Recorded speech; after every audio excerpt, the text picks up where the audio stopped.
On Monday, August 18th, 1969, shortly after 8:30 in the morning, Jimi Hendrix walked onto the Woodstock stage. Only around 40,000 people remained. Anywhere else, that would have been an enormous audience. At Woodstock, it meant the vast temporary city that had appeared over the weekend had already left. Hendrix played to a hillside covered in sleeping bags, broken tents, and clothes left behind. His performance of The Star-Spangled Banner, the familiar melody breaking apart through distortion and feedback, would later become the festival's final and most famous image. But 3 days earlier, Woodstock had looked very different. It began on the roads where traffic stopped so completely that people abandoned their cars and walked the remaining miles together. By Friday afternoon, the field below the stage had become an ocean of people, flags, and flowers. They camped beneath trees, cooked in communal kitchens, sold handmade clothes, and swam naked in nearby ponds. Guitars and flutes could be heard beyond the main stage. For young people who had grown up believing they were alone in their towns, in the way they dressed, the music they loved, or their opposition to the Vietnam War, the scale itself was a revelation. There were hundreds of thousands of them. And then the music began. Richie Havens opened because no other performer was ready. He played until he ran out of songs and improvised freedom. Santana played before their first album had been released but left as stars. Sly and the Family Stone woke a sleeping field in the middle of the night. The Who performed Tommy as the sun rose. Joe Cocker finished with a little help from my friends, moments before a storm broke over the site. The audience and the feeling became just as much part of the story as the music. Strangers shared food, shelter, and whatever dry clothing they had left. The hog farm built free kitchens and cared for people experiencing frightening reactions to drugs. Musicians played acoustic songs inside medical tents to help bring them back and calm them. For 3 days, Woodstock appeared to offer proof that another way of living together was possible. But underneath that promise was a festival dangerously close to collapse. The site had never been completed. The gates had failed before the first act appeared. The tickets booths never reached the farm. The roads were blocked, food supplies were running out, and musicians received electrical shocks on the wet stage. The organizers had publicly understated the expected attendance, and the company behind Woodstock was losing more than $1 million. The beauty was real, but so were the failures that made so much cooperation necessary. Michael Lang, the 24-year-old promoter at the center of Woodstock, later described the weekend as a test. Quote, "For me, Woodstock was a test of whether people of our generation really believed in one another and the world we were struggling to create. How would we do when we were in charge? Could we live as the peaceful community we envisioned? I'd hoped we could." Woodstock was not only the utopia of popular memory, nor was it simply the irresponsible disaster described by some newspapers. It was a commercial festival that escaped the control of the people who created it and became something larger. 3 days of extraordinary music, serious danger, and acts of cooperation no one had planned. Only hours after Hendrix finished, Michael left the empty field for a bank meeting on Wall Street. The 4 men behind Woodstock were already beginning to fight over its debts, the future, and who would own what remained. This is the full story of Woodstock. From the Summer of Love, Vietnam, the anti-war movement, and the counterculture that made it possible, through everything that unfolded on Max Yasgur's farm, to the film, financial fallout, and mythology that turned 3 extraordinary days of music, idealism, chaos, and cooperation into a symbol that endured long after the field had emptied.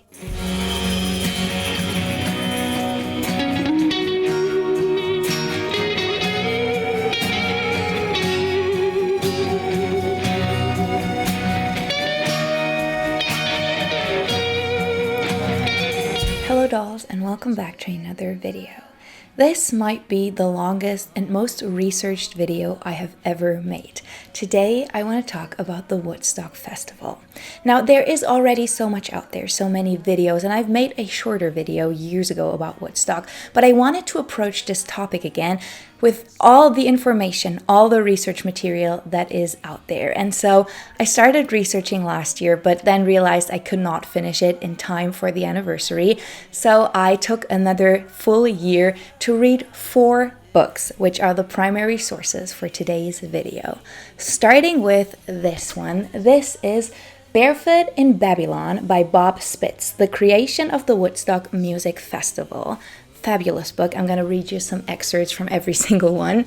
I also read a book that I had read years ago. This is The Road to Woodstock, from the man behind the legendary festival, Michael Lang. Because I also wanted to make the political climate and the entire situation in which the Woodstock Festival happened a topic of this video. Then I read Woodstock, The Oral History by Joel Makeover. It's a fantastic read. It's a collection of articles, eyewitnesses, performers, organizers telling their stories.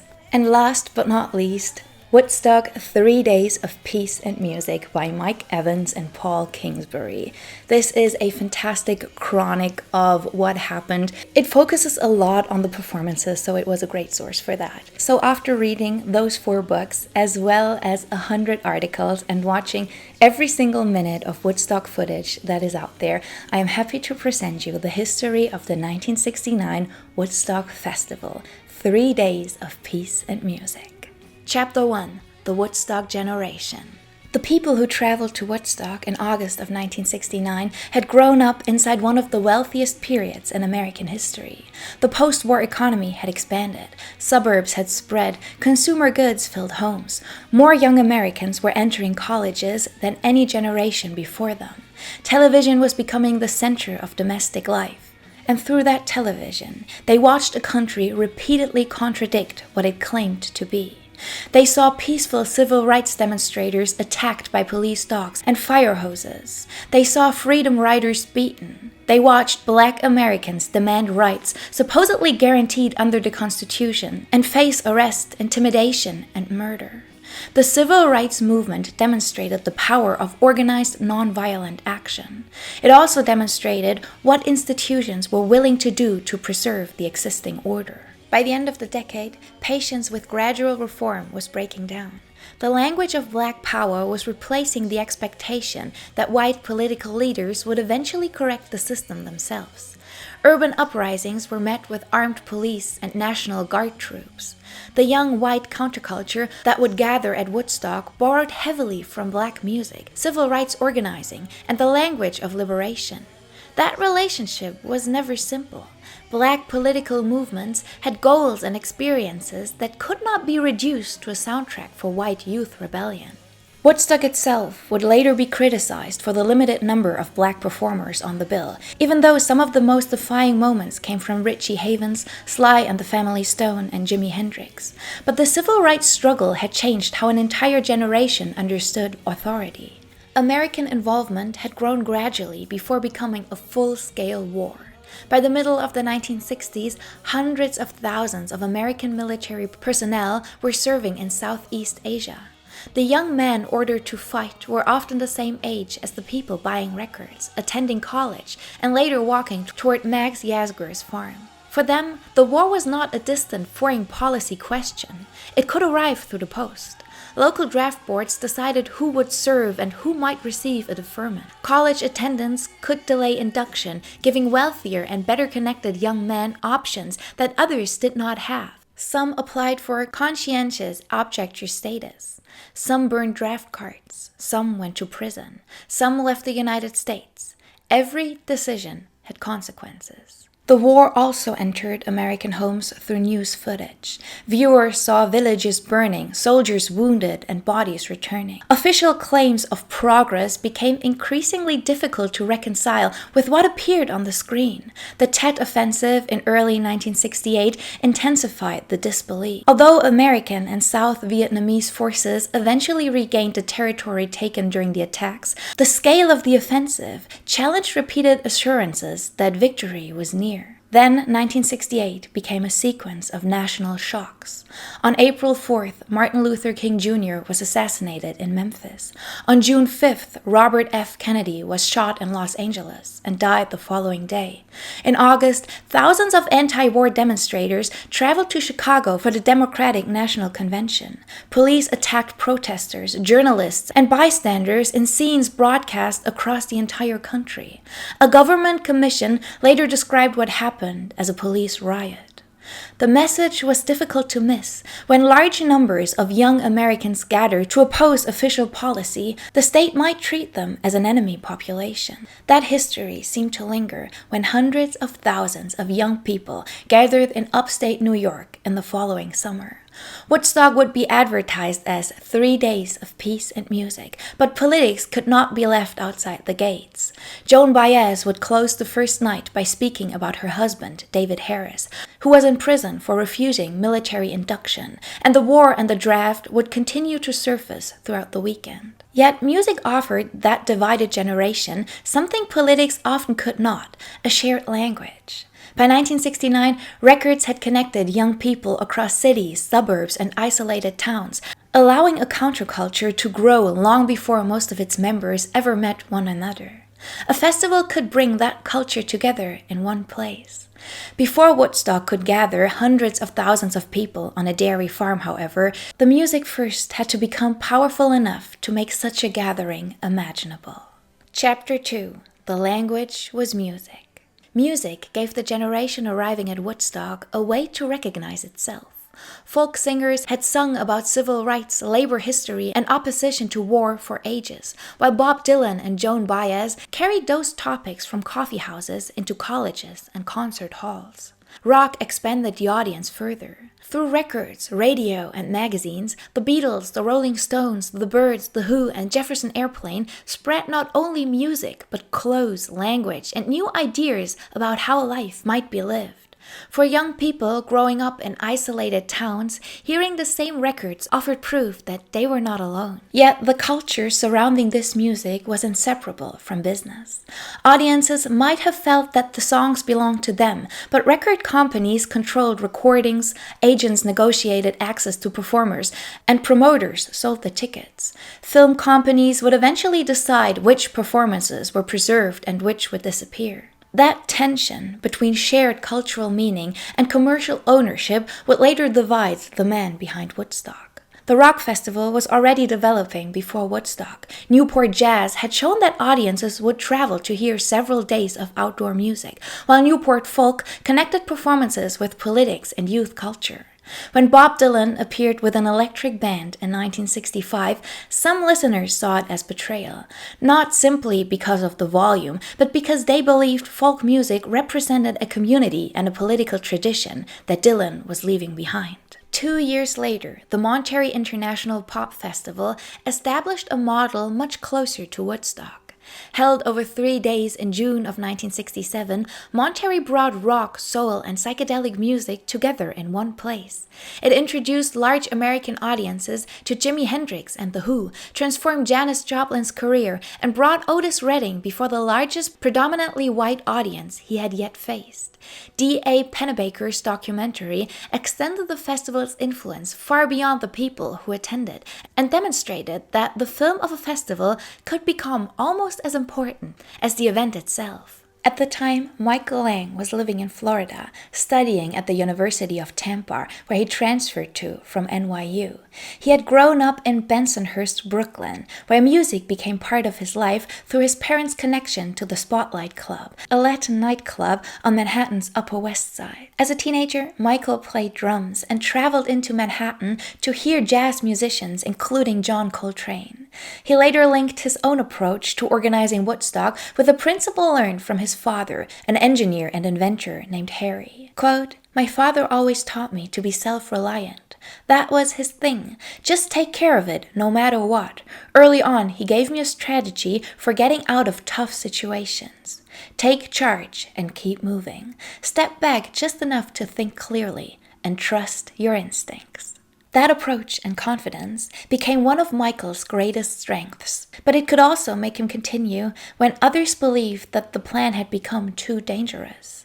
He preferred improvising to rigid organization and trusted experienced people to solve problems as they arose. After leaving college, Michael moved to Coconut Grove and opened the Hat Shop South, which sold clothes, books, posters, jewelry, and drug paraphernalia. The shop became a gathering place for Miami's counterculture and brought Michael into contact with musicians and activists, including Abby Hoffman. Police repeatedly monitored the business and harassed its customers, strengthening Michael's belief that aggressive policing could provoke the confrontation it was supposed to prevent. That belief would later shape Woodstock's unusual approach to security and drug use.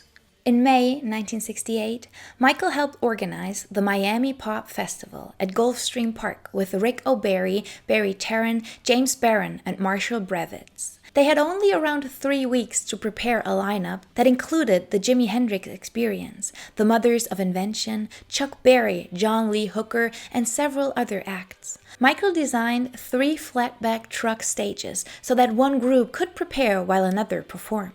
At Criteria Recording Studios, he also met engineer Stanley Goldstein, who would later join the Woodstock production team. The first day seemed to prove that Michael's vision could work. Approximately 25,000 people gathered peacefully around the stages, and Hendrix arrived by helicopter to perform.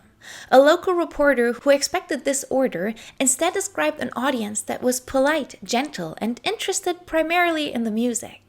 Michael saw evidence that a large countercultural crowd did not need to become violent. The second day showed how quickly such an event could fail. Because South Florida had been suffering through a drought, the organizers had decided against purchasing expensive rain insurance. A violent storm brought rain, wind, lightning, and hail. Attendance collapsed, counterfeit tickets had already reduced the income, and several performers were unwilling to play. Inside the box office, security chief John Eck and a Brinks driver reportedly reached for weapons during an argument over the remaining money. At the same time, a man climbed onto the empty stage and began agitating the drenched crowd. Michael stepped between the armed men, took enough cash to pay John Lee Hooker, and sent him out to perform. The music gave the audience something to focus on while the dispute was settled. Stanley later described the incident as the moment he began to trust Michael. Stan Goldstein. Michael cooled that scene down.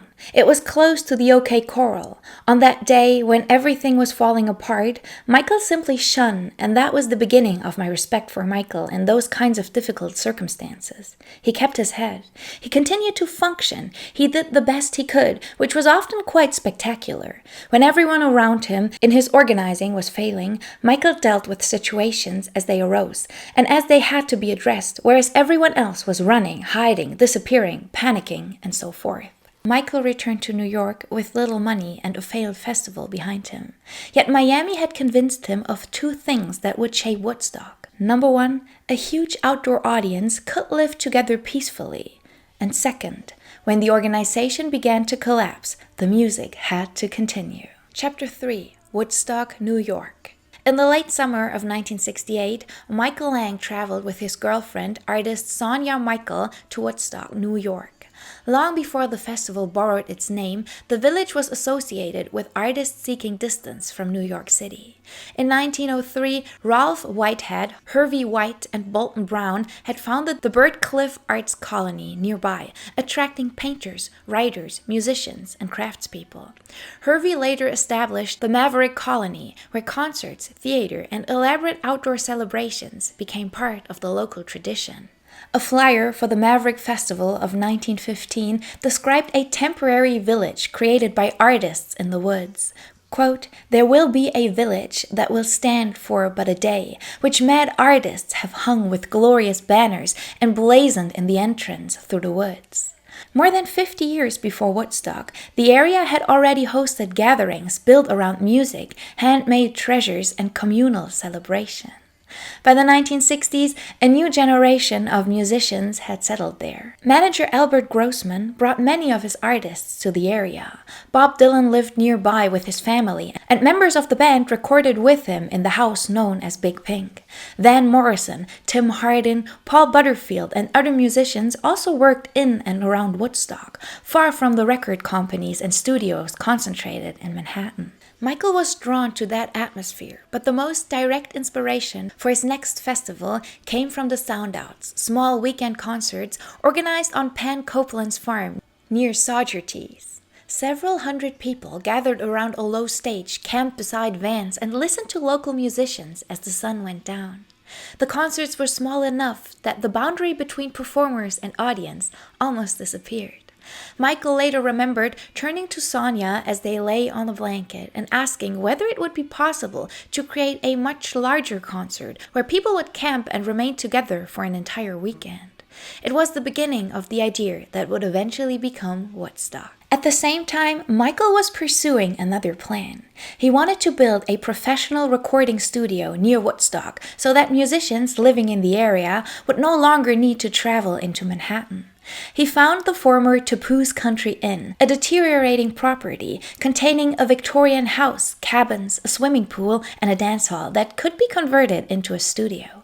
The property was available for roughly $50,000, but Michael had returned from Miami with little money and no means of buying it. The connection that changed the project began with an unsuccessful band called Train. Michael's friend Don Kider asked him to manage the group, and through its drummer, Abby Rader, Michael met Artie Kornfeld, a 24-year-old executive at Capitol Records. Artie had already worked as a songwriter, producer, and A&R executive. He had worked with the Cowsills and signed Wind in the Willows, an early group featuring Debbie Harry of Blondie. Artie did not think much of Train, but he liked Michael and gave the band a recording budget. Train never became successful, yet the meeting became Woodstock's foundation. Michael knew the counterculture scene, and Artie had connections to record labels and knew about publishing, promotion, artists, and booking agents. They were also both from Bensonhurst and quickly became friends. During evenings at Artie's Manhattan apartment, Michael told him about Miami pop, the sound outs, and the possibility of building a recording retreat near Woodstock. Their conversations initially centered on the studio and a series of summer concerts that could promote it. Gradually, the proposed concerts grew into one large festival where the audience could camp for an entire weekend. Michael later reconstructed one of those conversations with the line, "Let's really do something big. Let's invite everyone and put it all together out in the country where people can camp." The exact words were written down decades later, and of course are not a direct quote, but the important point is supported by both Michael and Artie. They had already discussed a large festival before meeting with the investors who would eventually finance it. The two projects became connected. The festival would publicize the planned studio, introduce the Woodstock name to a national audience, and, they hoped, generate enough money to support the large recording complex. Michael began searching for a suitable site and found Winston Farm near Saugerties. More than 700 acres of open land, close to the New York State Thruway. He imagined enough space there for a stage, camping, and parking, although no agreement had yet been secured. Michael and Artie now had a location in mind, industry contacts, and an increasingly ambitious idea. What they did not have, however, was capital to finance the whole thing. Entertainment attorney Miles Lurie knew two young investors who were already financing a recording studio in Manhattan, John Roberts and Joel Rosenman. Chapter 4. 4 Men, 4 Different Woodstocks. In February 1969, Michael Lang and Artie Kornfeld arrived at an apartment on East 85th Street to meet John Roberts and Joel Rosenman. John and Joel had entered business together after placing an advertisement seeking unusual investment proposals. Most of the replies led nowhere, but they had already begun financing a recording studio in Manhattan and were interested in projects connected to music. John supplied most of the capital through wealth inherited from his mother's family, while Joel brought legal training and a more cautious approach to budgets and contracts. Michael and Artie presented the idea of a studio and a festival to promote it. The memories of the meeting later, however, differed. Michael and Artie maintained that the festival was already part of their plan, while Joel remembered the concert becoming the focus only after he questioned whether the rural studio could make any money. Whatever was the truth, John and Joel agreed to finance Woodstock. The four formed Woodstock Ventures with equal shares, even though they brought very different things to the company. Michael took charge of the festival's atmosphere, site, and production. Artie handled artists, record industry contracts, and publicity. John and Joel controlled the money, contracts, and administration. There was no single leader with financial authority, and they never fully agreed on what they were building. Michael imagined a complete environment in which music, art, and communal life would come together. Artie saw a cultural event with enormous promotional potential. John was willing to finance an ambitious idea, but expected accurate information in return. Joel wanted a festival that could be planned, insured, and operated as a business. They initially expected a far smaller audience than the one that would eventually arrive, and believed that ticket sales could make the festival profitable. The dates were fixed for 15th, 16th, and 17th of August 1969, and the event was advertised as the Woodstock Music and Art Fair, an Aquarian exposition, 3 days of peace and music. The name referred to the village whose artistic reputation they hoped to use, although the festival was never intended to take place inside Woodstock itself. Booking major performers became urgent because agents were reluctant to commit their artists to a new festival run by 4 young men with no sight and little history as a company. Woodstock Ventures offered unusually high fees to secure its first important acts. Creedence Clearwater Revival became the first major group to sign, giving the festival enough credibility to attract others. Jefferson Airplane, Canned Heat, The Who, Crosby, Stills and Nash, Janis Joplin, and Jimi Hendrix followed as the bill grew into one of the largest collections of rock, folk, and soul performers assembled for a single event. Every new contract made Woodstock appear more real, but it also made cancellation more expensive. Winston Farm near Saugerties had not been secured, and the organizers were still searching for land large enough to hold the crowd they were now promising. By the spring of 1969, Woodstock existed in advertisements, artist contracts, and advance ticket sales. It had a name, a date, and a growing lineup, but it had nowhere to happen. Chapter 5: Building Woodstock. The 4 partners could promote and finance the idea, but none of them could build the temporary city alone. Woodstock Ventures began assembling a production team whose members would be responsible not only for a stage and a sound system, but also for roads, water, electricity, food, sanitation, communications, medical care, camping, and security. Stanley Goldstein, who had worked with Michael at Miami Pop, became one of the central planners. He investigated the practical needs of a population living outdoors and dealt with everything from water supplies and toilets to food and campgrounds.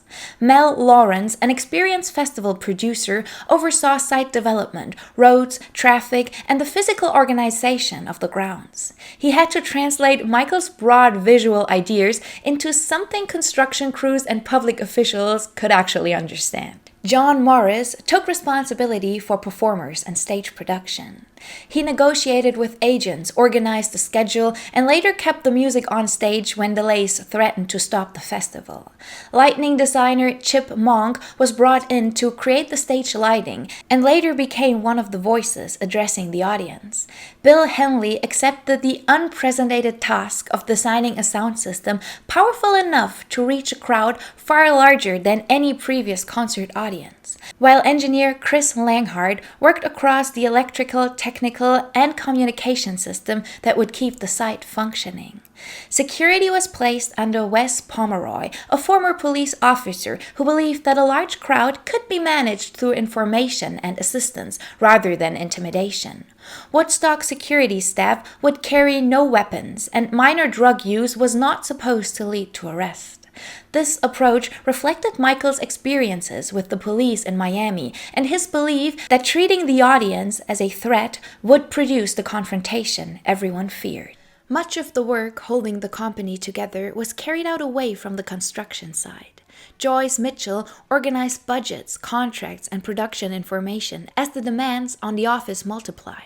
Tisha Bernuth, Michael's assistant, became the connection between artists, officials, and the production crew, while Rona Elliott handled local publicity and tried to explain the festival to residents who had heard little beyond rumors about drugs, traffic, and tens of thousands of hippies. The team contained people with genuine experience, but Woodstock Ventures never developed a clear system for sharing information between them. Production operated largely from the downtown office, while John and Joel managed finances from uptown.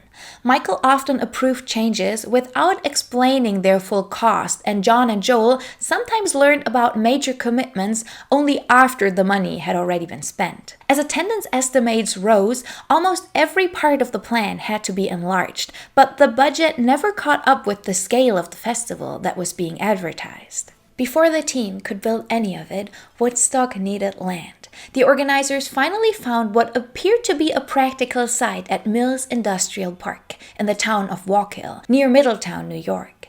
It had road access, electricity, and enough open ground to begin construction. Michael thought the flat industrial landscape lacked the natural beauty he wanted, but the time was running out. Woodstock Ventures could no longer continue selling tickets without a confirmed location, so they signed the lease and began presenting their plans to the town. But it would lose it only weeks before opening day. Chapter 6. Wallkill. Woodstock Ventures damaged its relationship with Wallkill from the very beginning. Local officials were presented with an arts fair and attendance estimates far below the number being discussed inside the company. When residents discovered the true scale through advertisements and press reports, their trust collapsed. Some opposition was openly hostile to the counterculture, but the town also had legitimate concerns about traffic, water, sanitation, medical care, and a festival that was already under construction before every permit had been secured. At a public meeting, Michael argued that the people coming to Woodstock were not an invading population, but young Americans, much like the residents' own children. He also warned that thousands of ticket holders might arrive even if the festival was to be cancelled. Michael meant it as a practical reality, but many in Wallkill heard it as a threat. The town passed stricter regulations for large gatherings, and Woodstock Ventures could not meet them in time. On July 15, 1969, permission was denied. With only a month remaining, the festival had contracted artists, sold tickets, and launched a national advertising campaign, but now no longer had a site. Then, Elliot Tiber, the owner of a struggling motel in Catskill, heard that Woodstock had been thrown out of Wallkill. Chapter 7. 28 Days. After hearing that Woodstock had lost its site, Elliot Tiber telephoned Woodstock Ventures and claimed that he had both land and a permit near White Lake. Michael, Mel Lawrence, and Stanley Goldstein drove to the El Monaco, the struggling motel Elliot ran with his family. Behind it, he showed them the land he had in mind, a swampy field too small and wet to hold the festival. Elliot had brought Woodstock to Sullivan County, but his property was not a realistic site. Local real estate agent Morris Abraham then offered to show the organizers other land in the area. As they drove along Herd Road, Michael saw a green bowl formed by a sloping field and immediately recognized the natural amphitheater he had wanted from the very beginning. The land belonged to Max Yasgur, one of the country's largest dairy farmers. Max was a successful dairy farmer and not an aging hippie waiting to donate his farm to the counterculture. I actually always believed Max Yasgur was a small dairy farmer who could use the money well, but looking at his life, that wasn't entirely true. Max and his wife Miriam ended up with 9 different farms that were pretty much adjacent to one another, but they were not complete. Their original plan had been to convert the farms into a gigantic processing plant where they would eventually pasteurize and sell the Cadillac of milks, as Max liked to call his product, and other dairy produce. It took them nearly 10 years, during which time they battled New York State in a grueling act of endurance, until they were finally issued a license to purify and bottle milk, Max's greatest pride. He enjoyed his work. He loved walking the fields each night at sunset, which by the time of the festival had grown to nearly 200,000 acres, and he dreamt of the time when he could retire to Florida after having turned his dairy empire over to his 2 beautiful children. The rigorous task of running the farms, however, had taken a toll on Max. By 1968, he had already suffered an inordinate share of heart attacks and never strayed further than 10 feet from a jet tank of pure oxygen. Every time he got excited, which occurred at least 3 or 4 times a day, Max would excuse himself from any confrontation, lock himself into the nearest private quarters available, and relax under the oxygen tent. That may have been a strong factor in his decision not to rent a portion of his property to outside promoters when Morris Abraham called to inquire about its availability. "It could wind up being a substantial rental fee. Are you sure you're not interested?" Abraham asked. "Frankly, no. We're cutting hay and we can't have people trampling around in our fields." Max thanked him for his interest and said that maybe sometime in the future the situation would be different and he would be more attuned to such a proposal. The next day, however, Abraham called back and told Max that the group for whom he was inquiring was made up of those young people he may have been reading about in the newspaper who had been deprived of their sight in Wallkill. Abraham explained the extenuating circumstances to Max and then asked him if he would reconsider. Without a moment's hesitation, Max said yes, the sooner the better. If Abraham brought them around to the office, he would see them immediately. Michael wanted to secure the field as soon as he saw it, but Max negotiated carefully. Woodstock Ventures agreed to pay him $50,000, with further money protecting him against damage. But Miriam was still hesitant. Max had suffered a serious heart attack years earlier, and she worried about the pressure the festival would place on his health, the farm, and their standing in the community. The organizers also continued to speak in attendance figures far below the number they feared might actually arrive. Max nevertheless became convinced that the young people behind Woodstock deserved the same chance as anyone else. At the Bethel town meeting, he argued that rejecting them because of their appearance would be no different from excluding someone because of their religion. And so, on July 21st, the local boards approved the festival. Not everyone welcomed that decision. Signs appeared near the Yasgur's property warning against Mac's hippie music festival. Local opponents organized committees and further legal challenges followed. Max's decision cost him business and damaged relationships with neighbors, but he refused to cancel the agreement. While all of this was going on, Michael and the organizers also had to pull together the lineup and the organization beyond just the location. While everything was blowing up in Wallkill, I'd received a letter from Apple Corps Limited. Though John Lennon still couldn't get into the country, they offered me a couple of their new artists, James Taylor and Billy Preston. Apple also wanted to send over an experimental film for us to project on a silver plastic installation to stand in for the Plastic Ono Band. Because of the scramble for a new site, the letter languished in the side office and did not get my attention until it was too late. They all would have been great additions to the weekend, even the conceptual substitute for the Plastic Ono Band. Rumors were rampant about Woodstock. Long before the Wallkill debacle, various papers reported that Lennon and possibly Dylan would be there, but now we needed to get the word out that the concert was still on. Warthog made phone calls and sent out a flurry of press releases to hundreds of newspapers about the change in location. This is what that press release looked like. Let me read it to you. "To ensure 3 days of peace and music, we've left Wallkill and are now in White Lake, New York. Some people of Wallkill decided to try to run us out of town before we even got there. They were afraid. Of what? We don't know. We're not even sure that they know. But anyway, to avoid a hassle, we moved our festival site to White Lake, town of Bethel, Sullivan County, New York. We could have stayed, but we decided we'd rather switch now and fight Wallkill later. After all, the whole idea of the festival is to bring you 3 days of peace and music, not 3 days of dirty looks and cold shoulders. Just one more word about those concerned citizens of Wallkill. Our lawyers have been instructed to start damage proceedings immediately. Now to something a bit more pleasant, our new site. It's twice the size of our original site. Who knows, maybe the people of Wallkill did us a favor. That means twice as many trees, and twice as many grass, and twice as many acres of land to roam around on. For those of you who already purchased tickets, don't worry, your ticket, even though printed Wallkill, will of course be accepted at our new festival site at White Lake in the town of Bethel. We'd also like at this time to thank the people of Bethel for receiving the news of our arrival so enthusiastically. See you at White Lake for the first Aquarian Exposition, August 15th, 16th, and 17th.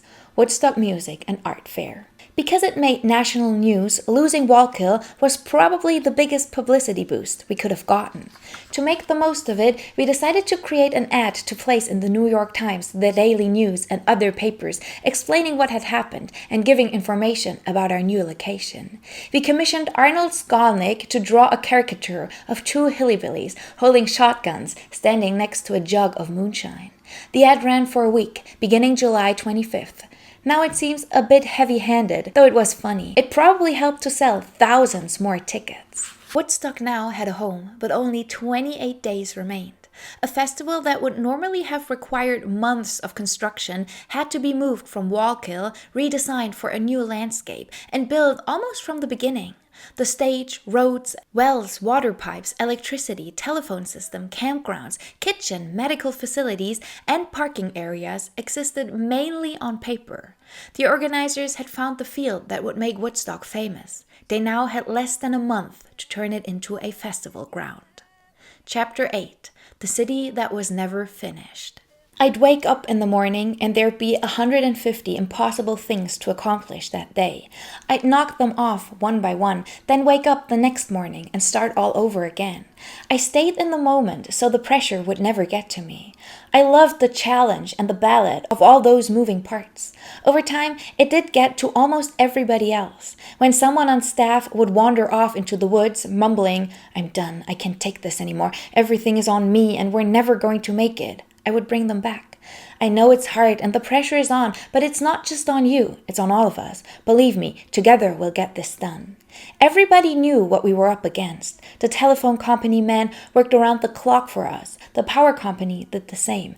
Everybody really pitched in a great way. It was infectious. Given the time we had, this was an undertaking of heroic proportions, and just about everyone rose to the occasion. Joel Rosenman, Michael got good people. He wasn't sure, I think, who he needed, and so he got maybe twice as many people as he needed. And we paid maybe a lot more than we had to pay. But I think it's to his credit that he put together a group of people who overkilled greatly what was necessary to do the project. As money and time ran out, the original Aquarian exposition was reduced. Many of the planned art installations, workshops, and theatrical areas were abandoned so that labor could be concentrated on the stage and the basic survival systems. Even those remained unfinished. The stage roof was too heavy for its supports, and the lighting design had been drastically reduced, and electrical equipment would soon be surrounded by rain and mud. The organizers hired the Hawk Farm commune to manage the campgrounds and help create a non-confrontational security presence. Hugh Romney, later known as Wavy Gravy, arrived with dozens of adults and children. Their role quickly expanded to include free kitchen, information, childcare, and support for people having frightening reactions to drugs. The Hawk Farm had been recruited as part of the festival plan, but it would soon be doing work the commercial operation could not manage. Food had been placed in the hands of a newly found company called Food for Love. Its operators had little experience serving crowds of this size. Their concession stands were unfinished, and repeated arguments over money continued until the eve of the festival. The organizers also developed a medical plan under Dr. William Abruzzi, but it had been designed around the attendance estimates that were already becoming obsolete. New York police officers had been expected to work at Woodstock while off duty, but the department withdrew permission shortly before the festival. Some officers later arrived under assumed names and for higher pay.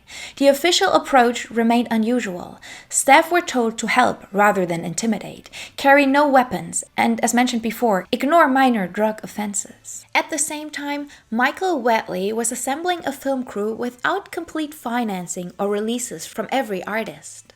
Cameras began recording the construction, the local reaction, and the first arrivals. Those images would later make Woodstock profitable and shape how the weekend was remembered, although no one yet knew whether the film would even be completed. People began arriving days before the first performance. They camped in unfinished areas, walked through construction zones, and filled the fields while workers were still raising towers and laying cables.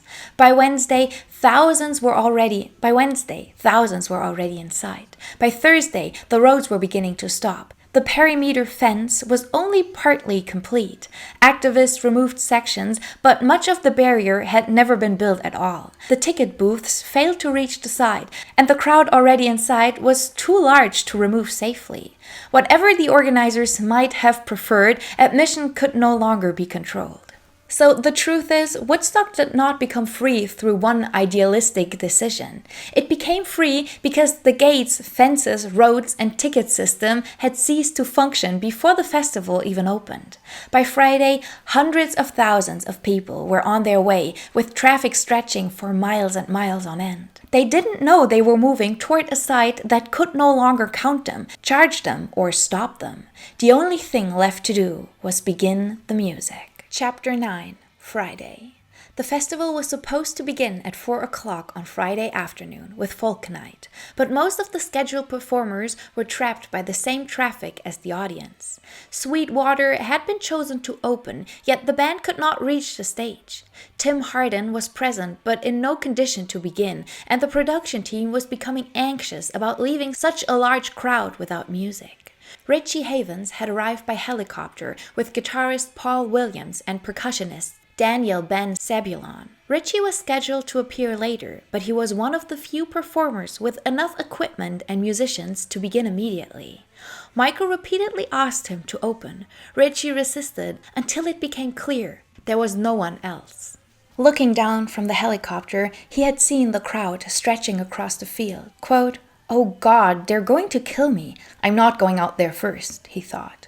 On August 15th, at 5:07 p.m., Richie walked onto the finished stage wearing an orange dashiki. He played through his prepared material, but that wasn't enough. He later described his experience in Woodstock, 3 days that rocked the world. I was supposed to do maybe 40 minutes, 40 minutes. And when I walked off the first time, they said, "Richie, you gotta do 4 more songs." So I said, okay. I went back and I did 4 more songs. I walked off again and they said, "Richie, 3 more." So I went out on the stage, and in the movie, you see me kind of stalling because that's exactly what I was doing. That long intro to What is Freedom, the song, was me trying to figure out what to sing. I sang every song I knew. And I think the word freedom came out of my mouth because I saw it in front of me. I saw the freedom we were looking for, and every person was sharing it. And so that word came out. And Motherless Child I hadn't sung in 19 years. And it's amazing. I was singing with a family, a choir, and that's when I learned that song and sang it. And that same family had sang another song, which was part of a different song, which part of came out in the Freedom song as well. It's the one about mother, father, sister, brother, that section, that came from another hymn. And I'm going, where is this coming from? And I got up and walked in the back, and they said, "Thank you." And I was, wow, that's pretty far out. For me, the oddest thing was I had to go see the movie to see what I did. I actually did. I remember Freedom and I remembered Motherless Child, but I didn't remember how it was structured. Just the song existed, and I went to the movies and I saw it. It was the first time I saw myself on the screen anywhere. And so what would become one of Woodstock's defying performances had begun as a solution to a scheduling failure. Richie was followed by Swami Sachidananda at 7:10 p.m., who delivered an invocation calling music a force capable of bringing people together. His appearance also bought the production team more time. At 7:30, Sweetwater finally arrived and became the first full band to test the sound system before the enormous audience. We were actually slated to go on in the afternoon on Friday, and we left the hotel around noon. We had plenty of time under any reasonable circumstances to go the 12 or 15 miles to get there from the Holiday Inn in Liberty, New York to the site. But nobody knew there would be quite so many people. We figured Woodstock would be attended lightly, although there were some really great groups on there. But even so, there were great groups on a lot of festivals in those days. We didn't think it was going to be much of anything until we saw all the traffic. And then we thought, well, maybe they just can't manage traffic very well up there. We didn't really get it until we flew over the scene in a helicopter and we saw all the people. I couldn't even believe they were people. I thought they were flowers down there. You just saw colors from one end of the horizon to the other. I literally asked the pilot what the crop was, and he said, "Those are people." And then we realized This is the big one, remembered Alex Del Sapo of Sweetwater. Burt Summer followed with a set that included Simon and Garfunkel's America and reportedly received one of the first standing ovations of the festival. He would nevertheless be almost completely absent from the documentary and later Woodstock mythology. His reception is an early reminder that the performances remembered today are not always the ones that made the greatest impressions on the field. Ira Stone, guitarist with Burt Summer. We went on stage and played a full 10-song set. The 8th song into the set, we did that cover of Simon and Garfunkel's America and got the first standing ovation of the festival. Looking into Bert's eyes and hearing the roar of that huge audience, wow. We finished our set and were totally blown away. All of us were unaware at that time what this concert would later become. Tim Hardin appeared next, with musicians who attempted to follow a performer whose addiction made him unpredictable. His set contained glimpses of the songwriter he had once been, but it was hesitant and uneven. Michael Lang later remembered, "I really wanted Tim Hardin to be at the festival. I figured Woodstock could be Tim's big break. I had told him about it months and months before, and he got really excited about playing. But when he got to the side, he got high and did a disappointing set. It was a shame." Ravi Shankar played as rain fell, worried about the effect on his instruments and increasingly uncomfortable with the drug culture surrounding the festival. His experience complicates the idea that every performer saw Woodstock as a utopia. My few experiences at the rock festivals continued until Woodstock in August of 1969. This was a terrifying experience. If Monterey was the beginning of a new movement or beautiful happening, I think Woodstock was almost the end. We had to go by helicopter from the motel where we stayed many miles away and landed just behind the stage. I performed with Ella Rocca accompanying me on tabla in front of an audience of 500,000, an ocean of people. It was drizzling and very cold, but they were so happy in the mud. They were all stoned, of course, but they were enjoying it.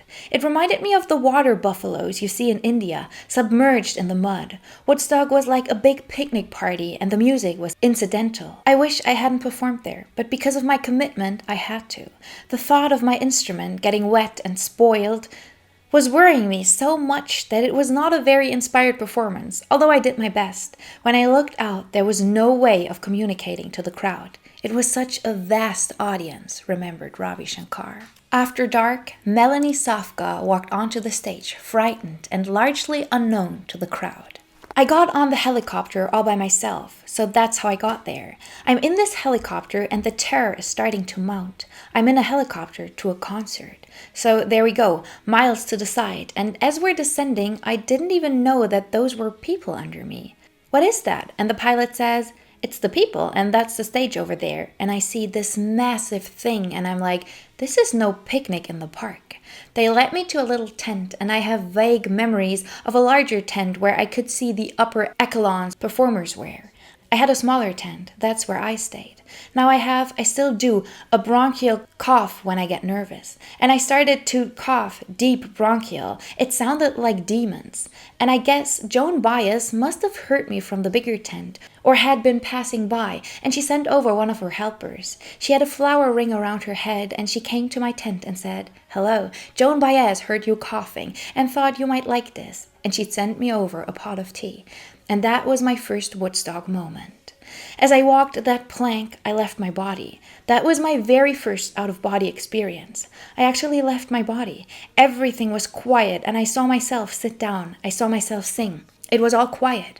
I was watching a girl sing. And at some point, I came back. And when I came back, I was looking at a field that had started to alight with little flickering candles. And it was just the most amazing spiritual experience.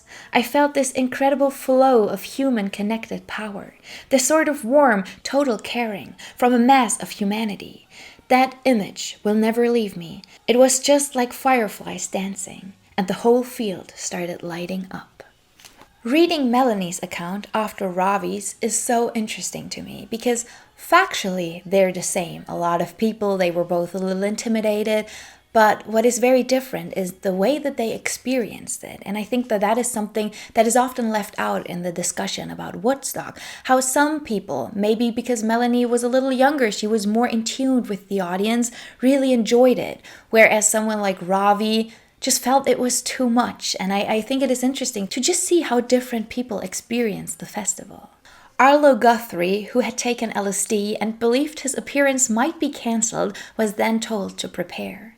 During his set, he announced that the New York State Thruway was closed, capturing the scale of the traffic disaster in a line that drew laughter from the field. It was wonderful and breathtakingly exhilarating, scary to play for that many people. I knew at the time that I would never ever again perform before that many people.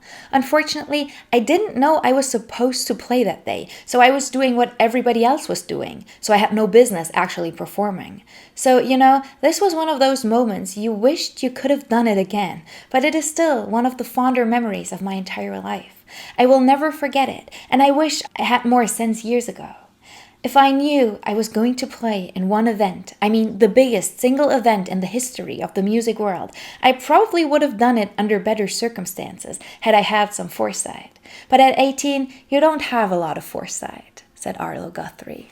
The first night ended with Joan Baez, 6 months pregnant and performing after midnight in the rain. Woodstock? Hell, I was already pushing my luck. I'd been on the music scene for 10 years and still didn't take dope or use a backup band. But Woodstock was also me, Joan Baez, the square, 6 months pregnant, the wife of a draft resistor, endlessly proselytizing about the war. I had my place there. I was of the 60s, and I was already a survivor. Her husband, David Harris, was in federal prison for refusing military induction. Joan spoke about him from the stage before singing songs including Joe Hill and We Shall Overcome. Woodstock had been promoted as peace and music rather than a political rally, but the war and the draft had entered the festival before its first night was over. By the time Joan left the stage, the acoustic opening day had carried on for hours beyond schedule. The audience had heard folk, Indian classical music, spirituals, and songs against the war. A festival built around rock had begun with almost none of its major rock acts, yet it had already produced its first unforgettable moment. The production crew worked through the remaining darkness. Saturday would bring louder bands, a much larger crowd, and problems the first night had only begun to reveal. Chapter 10, Saturday Morning, When Woodstock Became a City. When Joan Baez left the stage at around 2 o'clock on Saturday morning, the music stopped, but work continued across the site. Crews repaired equipment damaged by the rain, cleared the stage, and tried to move supplies along roads that had almost completely turned into mud beneath parked cars and pedestrians. By daylight, the fields no longer resembled a conventional concert ground. They had become a vast campsite, filled with tents, blankets, fires, abandoned vehicles, handmade stalls, and hundreds of thousands of people beginning their second day outdoors. It's also important to note here that a lot of the art stalls that were selling there had pretty much sold out everything they brought in the first day, so that kind of section was also converted into a campground. The rain had left mud, waterlogged bedding, and rubbish across the hillside. When the organizers asked people to clear the ground around them, much of the audience responded. Bags of waste were passed forward, and groups gathered bottles and food containers from their camps. But much of the infrastructure failed right away. Portable toilets were difficult to empty, waste vehicles were trapped by the traffic, and an emergency trench had to be dug where the existing facilities could no longer serve the crowd. Food was becoming an even greater problem. Food for Love, the commercial concessionaire, had arrived with unfinished stands and nowhere near enough supplies. Prices rose as stock disappeared, leading to accusations of profiteering. The Hog Farm's free kitchen, which had originally been intended to support the campgrounds, now had to feed anyone who reached them. Volunteers cooked rice, vegetables, and rolled oats in enormous pots while donations began pouring in from local residents. When Max Yasgur heard that many of his neighbors were selling water to the festival attendees, he got furious. Quote, "How can anyone charge money for water?" he asked.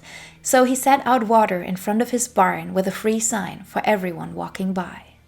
Lisa Law, who had traveled to New York to organize proper equipment for the Hog Farm kitchens, later described the scale of what she had purchased. Quote, "I ended up buying 160,000 paper plates, forks, knives, and spoons, and about 160,000 paper cups. And it's a good thing I did, because they all went. Everything went. Families across Sullivan County made sandwiches, filled containers with water, and donated canned goods. When supply vehicles could no longer reach the site, National Guard helicopters transported food and medical material from outside the traffic jam. The first helicopter could not find a safe landing area until people in the field formed a large circle and marked the center. Once it landed, members of the audience helped unload the supplies and carried them toward the kitchens. Local memories also describe families placing food and drinks outside their homes for people walking toward the festival. The medical operation was expanding just as quickly. Doctors, nurses, and volunteers arrived after hearing reports that the existing staff was overwhelmed. By Saturday, the festival had approximately 20 doctors and 50 nurses working across several medical areas, while the local school was converted into an additional hospital ward. The staff canteen had also become a treatment center after Penny Stallings decided that feeding the workers could no longer take priority over patients who had nowhere to go. Most cases were not life-threatening. People came with cut feet, dehydration, exhaustion, burns, and reactions to drugs they had taken without knowing their strength. The Hog Farm's method of caring for frightening psychedelic experiences relied on reassurance, food, and human contact rather than restraint. Musicians and volunteers sometimes played acoustic songs inside the tents while patients waited for the effects to pass. Saturday also brought the first of the festival's 3 recorded deaths. 17-year-old Raymond Mistsack from Trenton, New Jersey, had fallen asleep in a bedroll near a road and was run over by a tractor whose driver did not see him. The accident exposed one of the site's most serious dangers. Sleeping areas, pedestrian routes, and working vehicles were not clearly separated. This ended up being a huge issue. Everything was just one giant space where everyone was free to go and camp wherever they wanted. So it was really hard to implement a road, a street, or a safe zone, or a place for the cars to pass through. And that is also a big reason why the infrastructure of Woodstock collapsed so early on. The crowd was still growing. New arrivals continued walking past abandoned cars, while people already inside searched for food, dry clothes, and friends they had lost during the journey. There was no effective way to count the population, and announcements from the stage became the closest thing Woodstock had to a public information system. By noon, the festival was functioning through a mixture of professional work, local assistance, and improvised cooperation. The systems planned by Woodstock Ventures had proven inadequate, but new ones were being created inside the emergency. Then the stage came back to life. Chapter 11, Saturday Afternoon. Saturday's music began a little before 1:30 p.m. with Quill, a Boston band that had already taken part in a series of goodwill appearances around the area to improve relations between Woodstock and local residents. The band used percussion, call and response, and audience participation to wake the field, but its performance was largely removed from the finished documentary. Like Burt Sommer on Friday, Quill would become one of the acts experienced by the crowd and almost forgotten by everyone who later encountered Woodstock through the film. The official festival chronology places Quill first on Saturday, followed by Country Joe McDonald and Santana. Country Joe McDonald was attending with his band, Country Joe and the Fish, who were scheduled to perform on Sunday. When the production needed another solo act to fill time, he was sent on stage on Saturday at around 2:20 p.m. without his own equipment. He borrowed a guitar, used a rope as a strap, and fashioned a pick from a matchbook cover. His first songs drew little response, so he changed direction and led the field into the famous Fish cheer before launching into I Feel Like I'm Fixing to Die Rag. The song turned an afternoon set arranged to cover another delay into Woodstock's first mass protest against the Vietnam War. Hundreds of thousands of people joined its mocking chorus about soldiers, generals, parents, and death. The organizers had tried to prevent the stage from becoming a platform for political speeches, but nothing could remove politics from the music. John Sebastian, formerly of the Loving Spoonful, had come to Woodstock as a guest and spent part of the weekend helping around the hog farm and medical areas. He had taken LSD and was not expecting to appear, but he agreed to play an unscheduled acoustic set on Saturday, a little after 3 p.m. Wearing clothes dyed by his friend Ann Thomas, John spoke to the audience as though addressing a much smaller crowd. His set included Darling Be Home Soon, Rainbows All Over Your Blues, and Younger Generation. His relaxed, visibly intoxicated appearance divided later viewers, but in the field it suited the afternoon in which the boundary between performers, guests, and volunteers had almost disappeared. He is actually the one that made it onto the cover of Mike Lang's Road to Woodstock in his beautiful outfit. At around 4 p.m., the Keith Hartley Band followed with British jazz and blues. Unfortunately, there are no audio or video recordings from their set, as their manager objected because there was no contract for the recordings. Because of this, it is not entirely known which songs they played, but it were probably tracks from their debut album, Half Breed. Next was Santana, a San Francisco band still unknown to most in the country. Their first album had already been recorded but hadn't been released yet. Promoter Bill Graham had pushed for their inclusion while Woodstock Ventures was trying to secure Jefferson Airplane and the Grateful Dead, giving Santana an opportunity far beyond anything the band had previously experienced. Carlos Santana. We got to Woodstock at 11 in the morning. We'd heard it was a disaster area. They flew us in on a helicopter. We hung around with Jerry Garcia, and we found out that we didn't have to go on until 8 at night. They told us to just cool out and take it easy.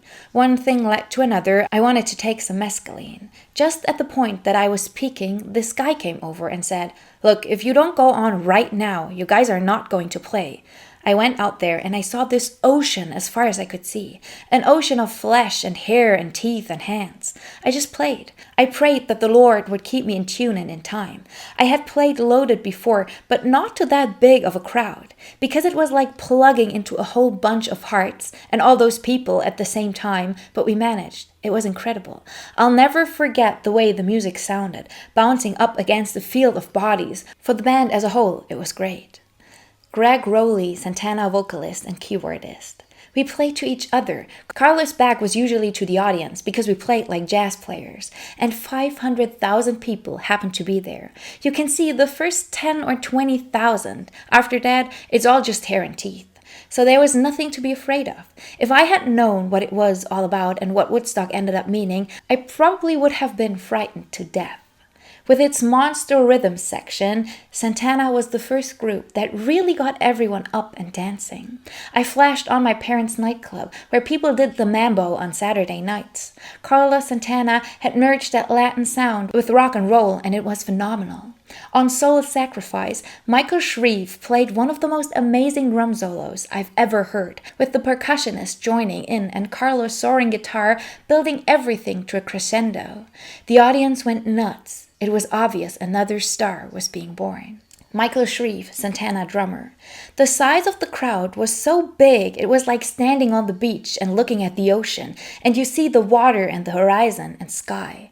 It was a sea of people as far as you could see. We were like a little street gang there, making music together and hoping that it went over. But when I look at the drum solo I took, it drives me crazy because of some choices that I made in terms of stopping the groove and going really soft. But for the audience, it worked. It was very tribal. Carlos later said that the neck of his guitar appeared to move like a snake and that he prayed simply to remain in tune and keep time. Whatever he experienced internally, the band sounded precise and forceful. Its combination of electric guitar, Hammond organ, congas, timbales, and drums brought a rhythm to the festival that no previous act had offered. The set reached its climax with Soul Sacrifice. 20-year-old drummer Michael Shreve drove the performance through an extended solo while the percussion section built around him. The cameras captured the entire sequence, and the documentary transformed a little-known San Francisco group into one of the acts most closely associated with Woodstock. Santana's album was released later that month to an audience that already knew the band's name. At 6:30 p.m., the incredible string band finally performed. The Scottish group had declined to play during Friday's rain because their acoustic instruments could be damaged, surrendering the folk night position they had originally been given. On Saturday, their delicate acoustic music was placed between louder electric acts, and they struggled to command the enormous field. By now, the field had changed and become almost unrecognizable from the day before. Quote, the sylvan beauty of the hippie crowd from the day before had changed beyond recognition. Now it looked like a battle zone, remembered Joe Boyd, manager of the Incredible String Band.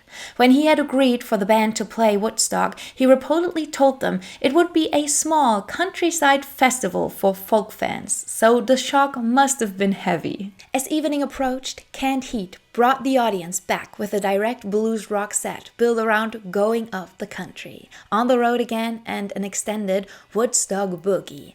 Going Up the Country would later become inseparable from the image of people traveling to the festival, although it was already a successful record before Woodstock. The band played as daylight faded and the crowd prepared for the first full night of electric music. Friday had produced moments of intimacy, despite the size of the audience. Saturday afternoon proved that the stage could also command the entire hillside. The most difficult hours, though, were still ahead. Chapter 12. Saturday Night. Triumph, Danger, and Exhaustion. At 9 p.m., Mountain began the night with a volume and weight that made obvious how much the festival had changed since Friday's acoustic opening. Led by guitarist Leslie West and bassist and producer Felix Popularity, the group had played only a handful of concerts together. Their set included Theme for an Imaginary Western and an unnamed song that later became For Yazgur's Farm. Woodstock placed a new band before the largest audience it would ever face. The Grateful Dead followed, but almost everything surrounding their performance went wrong, causing a long delay while crews struggled to repair it. Their sound team altered parts of the setup, and the combination of the wet weather, unstable grounding, and electrical equipment produced shocks on stage. Michael Hurd remembered, "It was the worst we ever played. It was pretty chaotic. People were screaming that the stage was collapsing. Jerry Garcia was getting shocked every time he touched his guitar. Every time I touched my instrument, I got shocked. The stage was wet and the electricity was coming through me. I was conducting. Touching my guitar and the microphone was nearly fatal. There was a great big blue spark about the size of a baseball, and I got lifted off my feet and sent back about 8 or 10 feet to my amplifier.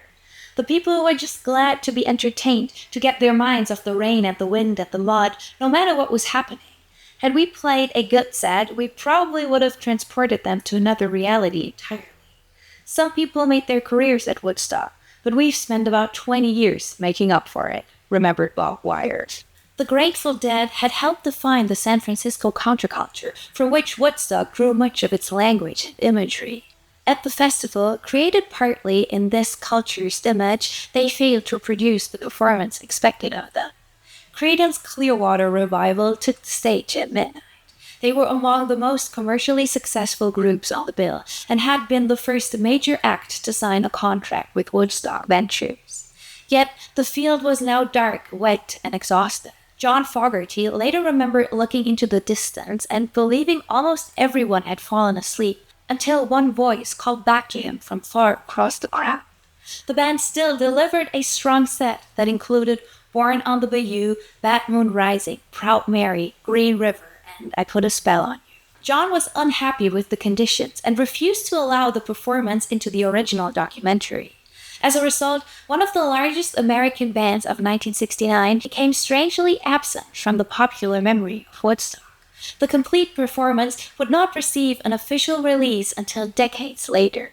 Creedence's position in the running order between the Grateful Dead and Janis Joplin was wonderful, but in the film, they're erased. Janis Joplin had spent hours waiting backstage. She drank while the schedule fell further behind, and several accounts also described drug use during the delay. By the time she appeared, around 2:30 a.m., her voice remained powerful, but her new Cosmic Blues band did not possess the instinctive connection she had shared with Big Brother and the Holy Company. Her performance started with a bit of uncertainty, and ended with a tremendous force.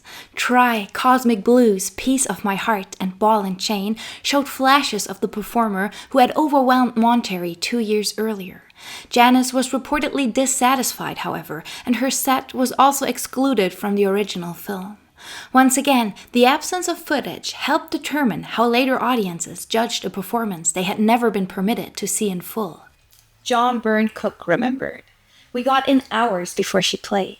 Even given that this was mid-August, still you're more than a month away from the equinox, so it's not getting dark real early. But we got in there and we just hung out in this tent backstage. I tend to wander around more, but Janis sat down with somebody she knew, talking and drinking. I think probably part of the problem that night was that even though they had had a day to catch up from the show beginning and Richie Havens' legendary 2-hour set or however long he played, they started with this lag, and this was a day and a half later, but everything was still running late. She was supposed to get on at 9 or 10. There's all these other folks to hang out with. There's musicians, and it's like company of your peers. So it's social, it's not pacing up and down and going, God damn, I want to go on stage. Although there may have come a point later that night when she was thinking, I am getting tired, I want to go out and play, and then I want to go home and go to sleep. But I think because it was social, and because they were friends, she sat around in the tent and socialized and talked. And what she did when she was doing those things was drink. Nobody is disputed that probably she had too much. I mean, she did try to pace herself before the show, and then she would reward herself after the show. What she always described was a level of a couple of drinks before the show, so you get that initial lift. And that's what she wanted when she went on stage. Not hours of sitting around drinking cocktails. But on the other hand, she wasn't going to pace herself between, say, 8 p.m. and 11:30. The atmosphere changed completely when Sly and the Family Stone appeared in the early hours of Sunday morning. The group was racially integrated, included both men and women, and combined soul, rock, funk, psychedelia, and gospel call and response. Sly Stone, dressed in fringe, controlled the field with little more than his voice and the repeated demand that the audience answer him. Dance to the Music, Music Lover, and I Want to Take You Higher turned the sleeping hillside into a mass choir. Arms rose across the field as Sly divided the crowd and made each section sing against the others. Even musicians watching from backstage understood that they were seeing one of the festival's peaks. Quote, I got to witness the peak of the festival, which was Sly Stone. I don't think he ever played that good again. Steam was literally coming out of his afro, remembered Carlos Santana later. The Who had been waiting for hours and were deeply concerned about payment. With Woodstock Ventures visibly losing control of its finances, the band's representatives demanded assurance that its fee would be honored before they performed. A bank official was contacted during the night, and a certified check was eventually arranged. But they weren't the only ones worried about money and getting paid. By late on Saturday, even the least perceptive of the business manager for the bands began to realize that we might be in some kind of financial trouble. We got a call, I guess around midnight, and the two managers of the Grateful Dead and the Who called up and said, the rumor's going round that you guys are broke and your check is no longer gonna do the job. We need cash. So I said, hey guys, I understand that you're concerned, but it's Saturday night around midnight. Obviously, there's no way I can get cash, so let's work this out tomorrow. And they said, we are worried. And your word, your check is not going to do it. We need cash or cashier's checks. I finally said, well, let's call bank manager Charlie Prince. It can't hurt. Maybe he'll come up with a bright idea. And I said, is there any chance you can get your hands on $50,000 for me? And he said, I don't think there is. We locked everything up in a time vault. The teller's checks and the cashier's checks, all the cash. Wait a second. It was just going through my mind as I was saying it. There is one drawer of cashier's checks that I may have not locked up on Friday night. It's a possibility. Let me go take a look. I said, Charlie, this is so great. Can you call me? He said, sure, but how do I get there? The last time I tried to get anywhere, it was impossible. I said, I'll take care of that. Just wait in your backyard and I'll send a helicopter. And I hung up and got a helicopter up in the air and over to Charlie's in about 20 minutes. And he's waiting in his bathrobe. and it looked like a scene from Close Encounters, as the chopper comes down and picks him up and flies him over to the White Lake branch. When he got into the bank, the first thing he did was pick up the phone and call me and tell me he was in the bank and he was going to look around. He said, "I'm gonna put the phone down on the desk and I'll come back to you as soon as I find these checks." He put the phone down, and I could hear him rummaging around in the bank and clattering. Then I hear him, "Yeah, I found them." And in our White Lake office, everyone went, "Yeah, remember Joel Rosenman." When The Who finally took the stage, the crowd had already endured an entire day and night of music. It was 5 a.m. when the band started playing much of Tommy, the rock opera released only 3 months prior. During the performance, activist Abby Hoffman entered the stage and attempted to speak about John Sinclair, the poet and White Panther Party manager, then serving a severe prison sentence for marijuana possession. Accounts differ slightly on the precise moment, but Pete Townsend drove Abby away with his guitar and shouted at him to leave the stage. The confrontation exposed the conflict running through Woodstock from the very beginning. Abby believed the countercultural festival had a duty to use its audience for political action. Pete believed an activist had interrupted the performance and taken control of the band's stage. The Who continued. As daylight reached the field, Roger Daltrey sang "See Me, Feel Me," and Pete's guitar moved through the final passages of Tommy. A performance delayed by traffic, arguments, and the collapse of the schedule reached its defining moment because dawn arrived behind it. Roger later described what Woodstock meant for the band. Quote, "We did a 2.5-hour set. It made our career. We were a huge cult band, but Woodstock cemented us to the historical map of rock and roll."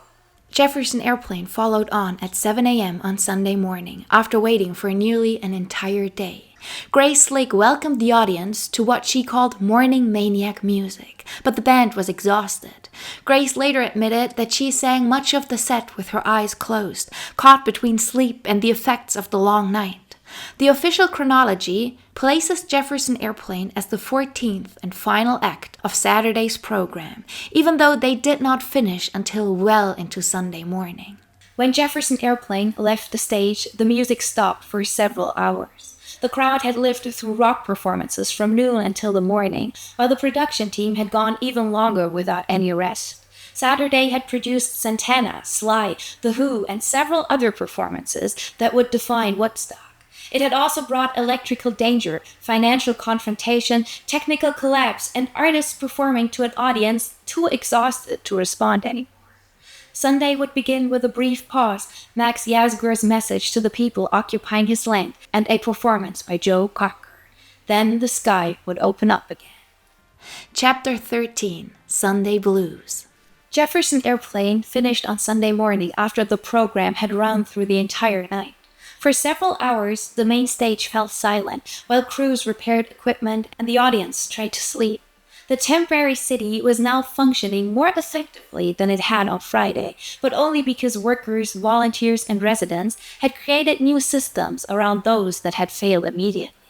Food donations were reaching the kitchens, medical supplies were arriving by helicopter, and special routes had been found for the few vehicles who were still able to move through the crowds. The morning had started under sunny skies. People woke to the sound of Hugh Romney's hoarse voice. "What we have in mind is breakfast in bed for 400,000. Now it's gonna be good food and we're going to get it to you. We're all feeding each other." Stan and Hugh had worked out a plan to distribute thousands of cups of granola to the stage area. Some people who didn't want to lose their spots had not been eating. Stan Goldstein, there were people sitting right in front of the stage, dead center, who wouldn't give up their piece of ground to get a sandwich, to have a vegetable, or to go to the toilet. They were there and they weren't moving. Now, if a reporter walked up to them and said, "How are you doing?" "Oh man, I'm doing all right. How long have you been here?" "Oh, I've been here for 2 days, I guess." "Have you gone off and gotten some food?" "Oh no, man, I'm really, really hungry." "You haven't eaten anything in 2 days?" "No, man, I haven't eaten anything. I'm really hungry." And then the reporter goes away and reports that these kids are starving in front of the stage. The fact is, you couldn't have moved that kid 10 feet to get some food. The hog farmers loaded an open bed truck with garbage cans lined with plastic and filled with granola. Once ready, they guided the truck through the crowd. "Excuse me, please, truck coming through. Please, would you move to the side of the road? We're bringing a truck through with food." Stan Goldstein. I talked to the concessionaires who were out of food and got them to help us load all their unused paper goods to take to the free kitchen. I got another 150,000 or so potential servings worth of paper goods as a donation from the concessionaires. There were 2 fewer Fruitful Love stands on Sunday than there had been the day before. Angry kids and members of the motherfuckers, fed up by the prices and the wait, burned them down Saturday night. The hog farmers tried to defuse the situation and at least control the blaze to just the 2. Hugh even enlisted help from the kids when he spoke Sunday morning. There's a guy up there, some hamburger guy, that had his stand burned down last night. But he's still got a little stuff left, and for you people that still believe capitalism isn't that weird, you might help him out and buy a couple hamburgers. By Sunday, Woodstock now seemed like a way of life. I was almost used to it, expecting to see the things I was seeing. Even the faces in the crowd became familiar. Kind of like seeing people in the neighborhood where you grow up. I guess you might adapt to anything after a while. Everybody had settled in, and we'd figured out how to cope with the most pressing problems, and crises like food shortages and sanitation were nearly at hand. We'd gotten into a routine of sending people out to fix the pipes to keep the water flowing, and figured out how to get the trucks in and out when necessary. To start the day's activities, someone on stage played an out-of-tune reveal on the bugle. The highlight of the morning was the appearance of Max Yazger. I'd been over to his house a few times through the weekend, and Max was having a tough time enduring several angina attacks. When Mel and I saw him approaching us backstage, we thought, oh, trouble.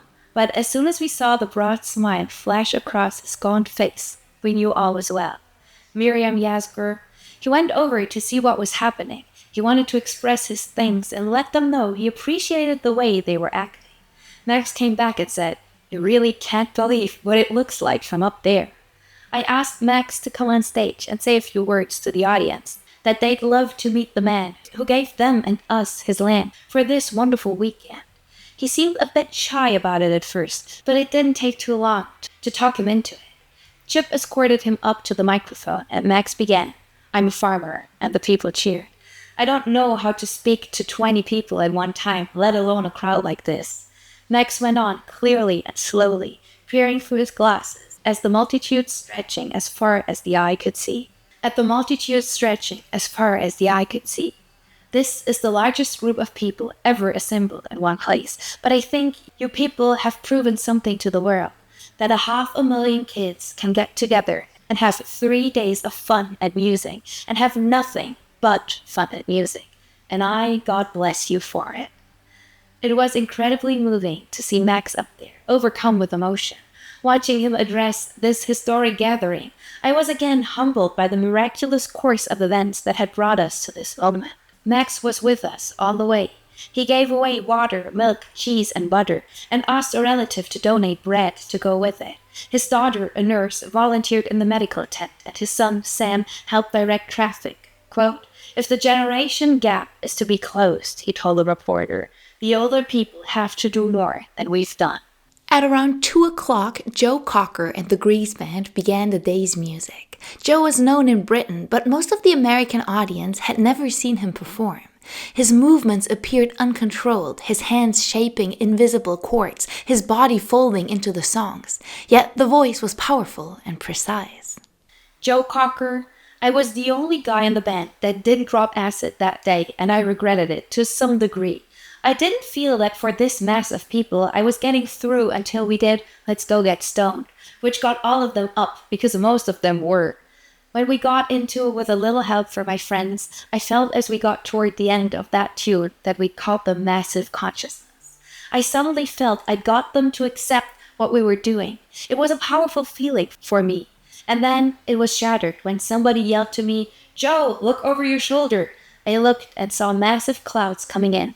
I just thought, oh dear, had we done this? The storm broke with severe wind and rain. Water collected above the stage, the lighting towers began moving, and electrical cables were again surrounded by wet ground. John Morris remained at the microphone, ordering people down from the towers and warning them to move away without causing panic. The worst of the storm lasted around 20 minutes, but the music could not immediately resume. Thousands of people searched for shelter beneath plastic sheets, tents, and anything still standing. Others treated the mud as part of the experience, sliding down the hillside and dancing in the rain. Once the danger had passed, a small aeroplane released flowers above the crowd, a surprise arranged by Artie Kornfeld before the weekend. The image was beautiful, but the stage below remained without electricity. Country Joe and the Fish had been scheduled next. Because of the weather, it was almost 8 p.m. when they went on stage. Rather than leave the audience waiting even longer, Country Joe McDonald, Barry Melton, and the other musicians began with pots, pans, hand percussions, and whatever acoustic instruments they could find. Drinks were passed from the stage while the electrical system was inspected. The band's music may have not been perfect, but it kept the crowd occupied until the power returned, allowing them to complete their set properly. 10 years after followed as the evening approached. The British blues group had waited for hours, and guitarist Elvin Lee worried that his equipment would fail after the rain. Their performance of I'm Going Home became one of the documentary's fastest and most intense sequences. Alvin's playing made him an international guitar hero almost immediately, although he later felt that the film had reduced the band's music to speed alone. The band came next. Robbie Robertson, Levon Helm, Rick Danko, Richard Manuel, and Garth Hudson had the most direct connection to the actual town of Woodstock, where several of them had lived and worked with Bob Dylan. Instead of trying to overpower the field, they played a restrained set including The Wait, I Shall Be Released, and songs from Music from Big Pink. Robbie later remembered the audience as too exhausted for anything elaborate, so the group played as though they were performing in a much smaller room. Johnny Winter followed with a louder set, built around Texas blues, while Blood, Sweat, and Tears brought a horn-driven sound that was already commercially successful. Both were major performers at the time, but neither would occupy an important place in the original documentary. Once again, the festival experienced by the audience was becoming different from the one later constructed on film. By the early hours of Monday, Crosby, Stills, Nash, and Young were preparing to appear. This is the performance I'm sad to have missed the most. I think it's Crosby, Stills, Nash, and Young. It is The Who, it's Jimi Hendrix, and Janis Joplin.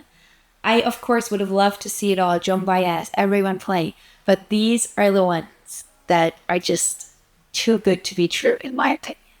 David Crosby, Stephen Stills, and Graham Nash had played together publicly only once before.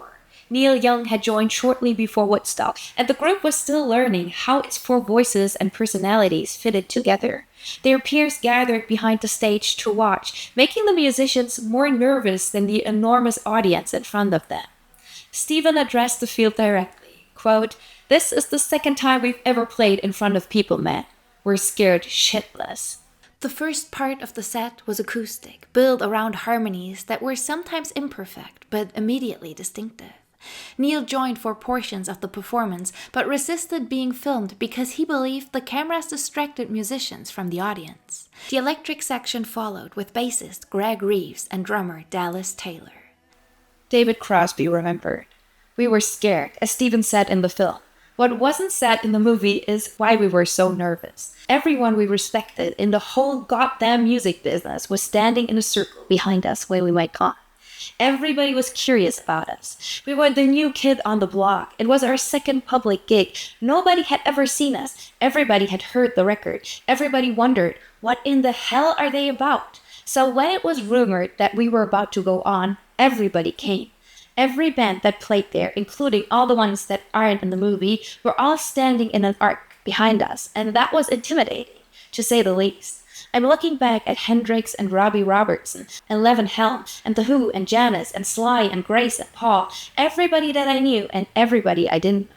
We were so happy that it went down well, and we could barely handle it." Neil Young remembered, "What effect did Woodstock have on music? That's when the market got big enough for the marketers to realize that they should go for it. They could isolate this whole group of people, target them as a consumer group, and they did. They used the music. That was the beginning of rock and roll being used in commercials. That's the long-term effect. Woodstock was a bullshit gig. A piece of shit. We played fucking awful. No one was into the music. I think Steven was way overboard into this huge crowd. Everybody was on this Hollywood trip with the fucking cameras. They weren't playing to the audience as much as to the cameras. These fucking cameramen were all over the stage. It was a distraction. I thought TV was a sellout. You get used to it after a while, and you even start getting into filming things to keep a record of it. But at first, I never thought of being filmed while I was playing. And I could see everybody changing their performance for the fucking cameras, and I thought that was bullshit. All these assholes filming everybody carried away with how cool they are. I wasn't moved. I wouldn't let them film me. That's why I'm not in the movie. I said, one of you fucking guys comes near me, and I'm gonna fucking hit you with my guitar. I'm playing music. Just leave me out. Peace, love, and flowers. That's where I was at when we did Woodstock. So I was there, but I wasn't. I left an imprint. Sunday's program had now continued deep into Monday morning. 2 further deaths were recorded during the weekend. One attributed to a drug overdose and another to a ruptured appendix. The vast majority of the audience had survived conditions for which the festival had never been adequately prepared, but the human cost could not be removed from the story. Lisa Law of the Hog Farm remembered the situation. We were setting up teepees for the medical tent. We set up our teepee and we set up the medical tent teepee because the doctors were coming in. We had to have medical tents for the doctors. Then we put up little tents for the trip tents, and then we put up another tent for the food supply tent next to the kitchen. So there were trip tents in the hog farm area and over behind the stage, and when the doctors got someone who was tripping, they would send him over to the trip tent. If we found anybody needing medical attention, we'd send them over to the doctors. People got sick and people cut themselves, and a lot of people didn't bring their pills for whatever they had, like asthma or something they had to have a pill for. So it was a continuous note given to the stage to announce someone needed this or that. It's like a city. You got people cutting their fingers, you got people who forgot their medicine for their diabetes, you got people who are having babies, you got people who are overdosing on drugs. You had a lot of LSD up there. People were taking LSD and not quite knowing what to do about it if they were a virgin LSD taker. So our job was to move these people into situations where they could finish their trip and be happy. Now, at the beginning, one of the doctors was giving Thorazine, and we immediately went over to the doctor and said, look, if you give Thorazine, you stop a person's trip. It's not healthy for them. So just move those people you see toward us, and we'll put them in our trip tents. One guy was just freaking out on acid. He was just freaking out. And I took him to the back of the tent, and I sat him down, and I said, you're gonna be okay. We love you, and all these people love you. And he calmed down, and I said, why don't you take a nap right here? And he calmed down. He made wavy gravy, remembered. And who was really beautiful was John Sebastian, Rick Danko, and Bobby Newirth, who was Bob Dylan's sidekick. They came and they played for these people at the Freak Out tents. They came over at night, and we let them go into the Freak Out tent. In the Big Pink, that was the name of the Big Tent Hospital, and they did a couple of pickup concerts, and it was fabulous. They just played acoustic guitars. They did it on the fly, no microphones or anything like that. It was really sweet. As Crosby, Stills, Nash and Young finished, thousands of people began leaving. The final performers would not play to the population that had filled the hillside, but to the steadily shrinking remains of Woodstock. Chapter 14, Monday, the final act. The Paul Butterfield Blues Band started playing at around 6 o'clock on Monday morning. The Chicago harmonica player led a large group through blues and soul, while the audience continued gathering its belongings and moving toward the roads. The field that had once seemed impossible to cross had now visible gaps between blankets and tents. Sean and Ah followed at around 7:30. Their gold lame suits, choreographed dancing, and 1950s rock and roll songs looked almost surreal after 3 days of psychedelia, folk, and political protest. The group had been given only a brief set, but the documentary featured them prominently enough to launch a national career. And so, a band playing music associated with the decade the counterculture claimed to have rejected became one of Woodstock's unexpected beneficiaries. Hendrix had arrived on Sunday with a new group assembled after the breakup of the Experience. Alongside drummer Mitch Mitchell and bassist Billy Cox were guitarist Larry Lee and percussionist Juma Salta and Jerry Velez. The group was called Gypsy Sun and Rainbows. Although Jimi introduced them from the stage as Gypsy, Sun, and Rainbows, and briefly joked that they could be called Band of Gypsies. Michael had asked whether Jimi could perform earlier before most of the audience had left. His manager, Michael Jeffrey, refused. Jimi had been contracted as the closing headliner and was the highest paid artist at Woodstock. He was paid $18,000, while most of the other performers received significantly less. Blood, Sweat, and Tears earned $15,000. Joan Baez and Creedence Clearwater Revival were each paid $10,000. Blood, Sweat, and Tears earned $15,000. Joan Baez and Creedence Clearwater Revival were each paid $10,000. And Janis Joplin, the band, and Jefferson Airplane received $7,500 each. The Who earned $6,250, while Crosby, Stills, Nash Young were paid only $5,000. Some of the performances that later became inseparable from Woodstock came from artists near the bottom of the pay scale. Joe Cocker, for example, received only $1,375, while Santana got only $750, and Sha-Na-Na-Na was paid $700. Hendrix therefore received 24 times as much as Santana, even though both performances would become the fine moments of the festival. Michael Jeffrey wanted Jimi to remain the final act, even when that meant waiting until Monday morning.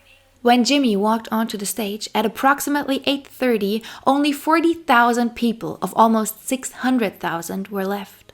The new group had rehearsed for only a short period, and the set revealed the uncertainty.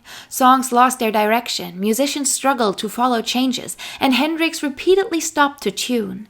At other moments, the looseness gave him space to move far beyond a conventional festival performance. He played Message to Love, Hear My Train A-Coming, Foxy Lady, Voodoo Child, and extended instrumental passages. Then, almost 90 minutes into the set, he moved from Voodoo Child into The Star-Spangled Banner. Jimi took the anthem's melody through feedback, distortion, and sounds resembling aircrafts, explosions, and sirens before allowing fragments of the tune to return. The performance didn't have one fixed meaning. It could sound like the war in Vietnam, a country tearing itself apart, an attack on patriotism, or an attempt to reclaim it. Photographer Henry Diltz watched from the stage. A lot of the crowd had left, and I was on stage for the first part of the show, and I was shooting sort of right next to the profile. I was looking right across the lip of the stage as he was playing, and he had a strange assortment of guys with bandanas. One guy had a bandana over his eyes, and he was playing. I thought, these guys must be weird. They looked like some kind of an Arab nomad or something. I was fascinated by seeing this group of gypsies and these bandanas. Then I went out in the front stage and looked up as he played The Star-Spangled Banner, with all the sound effects and everything. Everything was so still. Everything just stopped. Tom Law. When he did the national anthem on Sunday morning, that was a quintessential piece of art, because he hooked us up with Vietnam, with the devastation and the sin and the brutality and the intensity of that end of the world. So the festival became a symbol of intelligence and humanity and cooperation and love and affection. It wasn't screwy. I'm sure a lot of people got it off and had their moments, but that's not it. It was just an awesome feeling of all being there together, helping to get through it together, treating each other right, and by God, getting through it, listening to a lot of great music, and really experiencing something that was probably a phenomenal change in a lot of people's lives. John Morris, I heard The Star-Spangled Banner from my trailer. It was the first time I'd actually had a chance to lie down, and it was Monday morning. And I had actually put Hendrix on the stage, gone back to the trailer and said, "That's it, baby, I'm going to lay down." And I can tell you that the rented trailer had a plastic cover on the mattress, and I was just sweating like crazy. Of course, I was totally exhausted, but I woke up on this mattress, out like a light. But there was sweat draining down me, and what woke me up was hearing The Star-Spangled Banner. It went right through the exhaustion and woke me up. And I lifted up and looked out, and the sun was up, and I could see Jimi play, and I could hear it. I thought, oh my God, it's over. Carol Green. We had finally decided to leave, and we rolled our bus. We realized our bus had no gasoline in it. And we rolled our bus down the hill to the stage where there was a gas tank. And I'm standing there listening to Jimi Hendrix play, and it was glorious. It was sad, though, because there was so much that had gone on. People had died, people had been born, the land was decimated. Henry Dillon. There was a sort of stillness, and it really looked like one of those old photos you see of old Civil War battlefields, where you see a dead horse and these mounds of things that have been left. And there was Jimi Hendrix up there playing the Star Spangled Banner. It was just like a moment that was wonderful. It was still ringing in my head as I walked through the place an hour later. I mean, it was like a very strange, eerie close to the whole thing, because it was suddenly all over, and that was kind of a strange haunting ending to it. I just remember those two images together, him playing that song and everything being very still while he played that. A solo thing with just his guitar ringing out in the still morning air in this field, and the field was this sea of mud. I remember after Hendrix played, looking down from the stage, which was a couple of stories high. I took a picture, as a matter of fact, looking down at Jimi Hendrix in his purple cape, walking away, looking straight down, and this sort of crowd of little people around him. One guy with his hand on his shoulder, and a couple of girls, another guy, just a little entourage of people, kind of in front and on the sides, and all around him as the man walked away. The whole field where all these people had been, now a lot of people were leaving, and what was left behind was this incredible sea of mud and all this flotsam and jetsam that was left by this crowd. Soggy, wet sleeping bags and cardboard boxes and newspapers and picnic wrappers and just a sea of junk all sunk in the mud. There were broken chairs sitting there. There were tents that were all knocked down and trampled on. And it looked very much like a battlefield. It looked like a Civil War battlefield. There was even an incredible stench, I guess from all this humanity just occupying this field for 3 days. I don't know what they did there, but it really smelled very, very foul. Alan Green. I remember Hendrix playing the Star Spangled Banner and looking around and thinking these were the best 3 days of my life. And I thought, well, that's sort of corny, but I knew that I was certain that 10, 15, 20 years later, I was going to still believe that, and I think I still do, oddly enough. In some ways, I look back and think of it as a substitute of, what did you do in the war, Daddy? Although my nieces, for example, are not oppressed. When I try and talk about Woodstock, they're in college now, they talk about the stupid hippies and how they hate hippies. But I remember clutching this program and putting it in my sleeping bag and thinking, I'm holding on to this. And the tickets, although I was a little embarrassed, I bought tickets when I heard it was a free concert. And I thought, well, I'm the only jerk who bought tickets. But I was certain that this thing I would always remember as a highlight of my life. I'm sure that when I'm 80 years old, I'm still going to look back on it as one of the highlights of my life.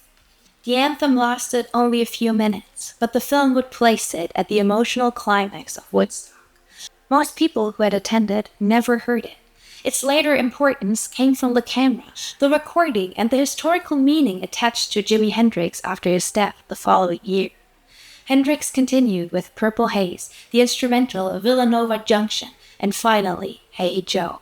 At around 10:30 on Monday morning, he left the stage. No speech formally closed Woodstock. There was no final gathering of the organizers and performers.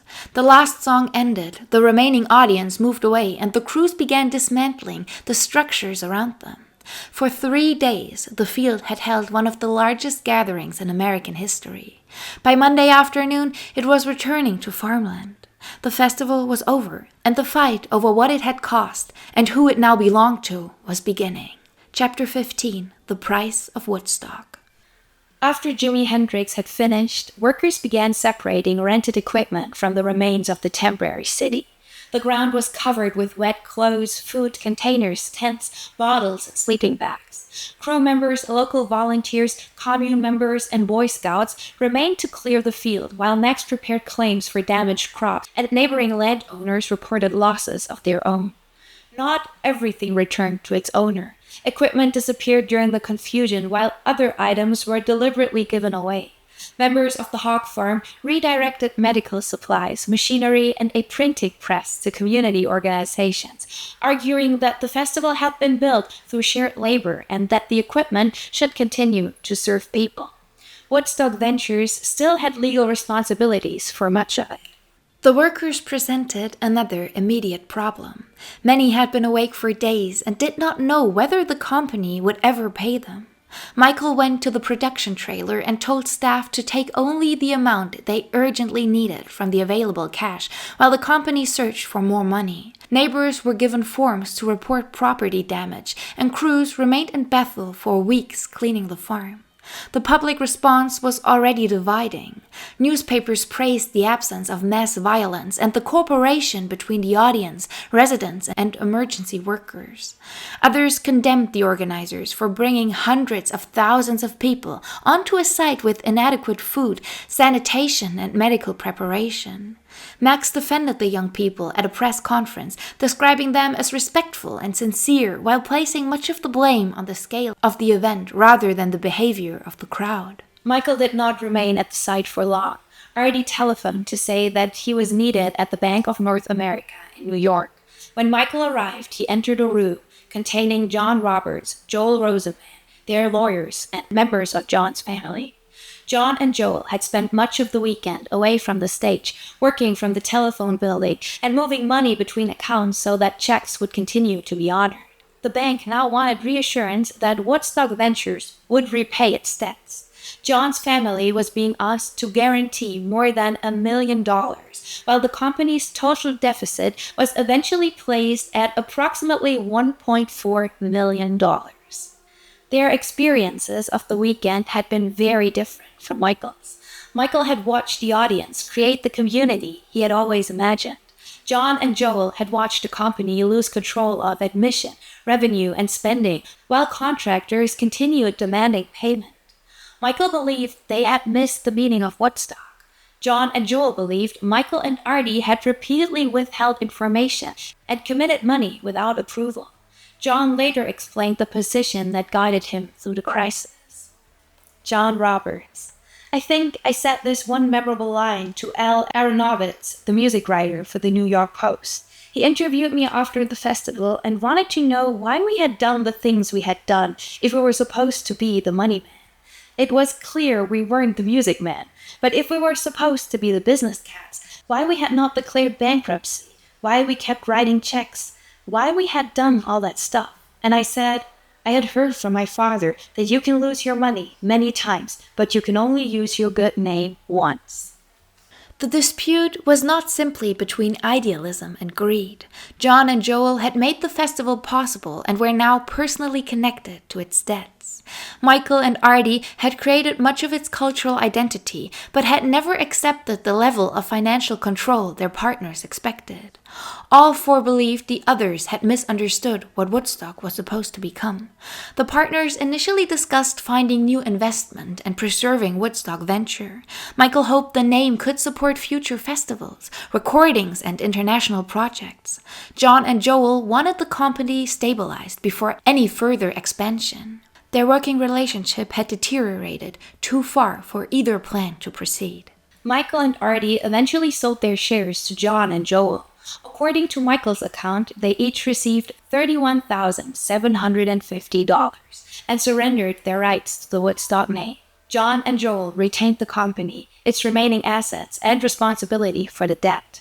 The settlement would later become a source of bitterness because the documentary and soundtrack turned Woodstock into an enormously valuable property. The later success was not guaranteed on the day of the buyout. The film was unfinished, its costs were rising, and several performers had not originally granted complete rights. Warner Brothers would become central to paying the debts, but the surviving partners first had to turn hundreds of hours of footage into a film people would actually pay to see. While the founders argued over ownership, others were already claiming Woodstock in a different way. Abby Hoffman began turning the weekend into a Woodstock nation, united less by geography than by opposition to war, authority, and conventional American life. The organizers had lost money, control, and eventually one another. Chapter 16. Woodstock on Film. Before the field had been cleared, Woodstock was already becoming a story. Newspapers that initially described a disaster began publishing photographs of young people sharing food, helping strangers, and standing peacefully in the rain. Life prepared a special issue. Rolling Stone placed the crowd on its cover. Musicians returned home and began writing songs about what they had seen.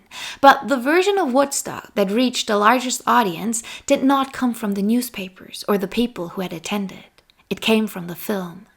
Michael Whatley had arrived at the festival with a large crew, a collection of 16mm cameras, and no certainty that the project would ever be completed. His team filmed the performances, but also the roads, the construction, the local residents, the medical tents, the mud, the naked swimmers, and the people who had come without food or shelter. Cameras were carried into the crowd and placed close to the musicians, sometimes so close that the performers kicked or pushed them away. The decision to film the audience proved to be as important as the decision to film the stage. The people in the field became characters in the film. They spoke about their parents, the war, drugs, freedom, and the life they hoped to create. The film was much more than just the concert.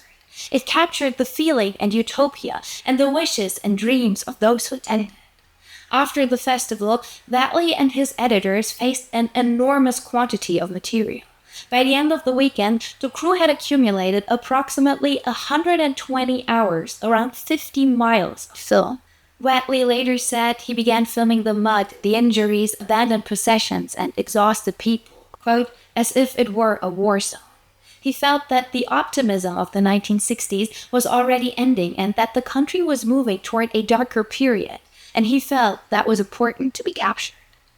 Thelma Shoemaker headed the editing team, which also included Martin Scorsese, then still near the beginning of his career.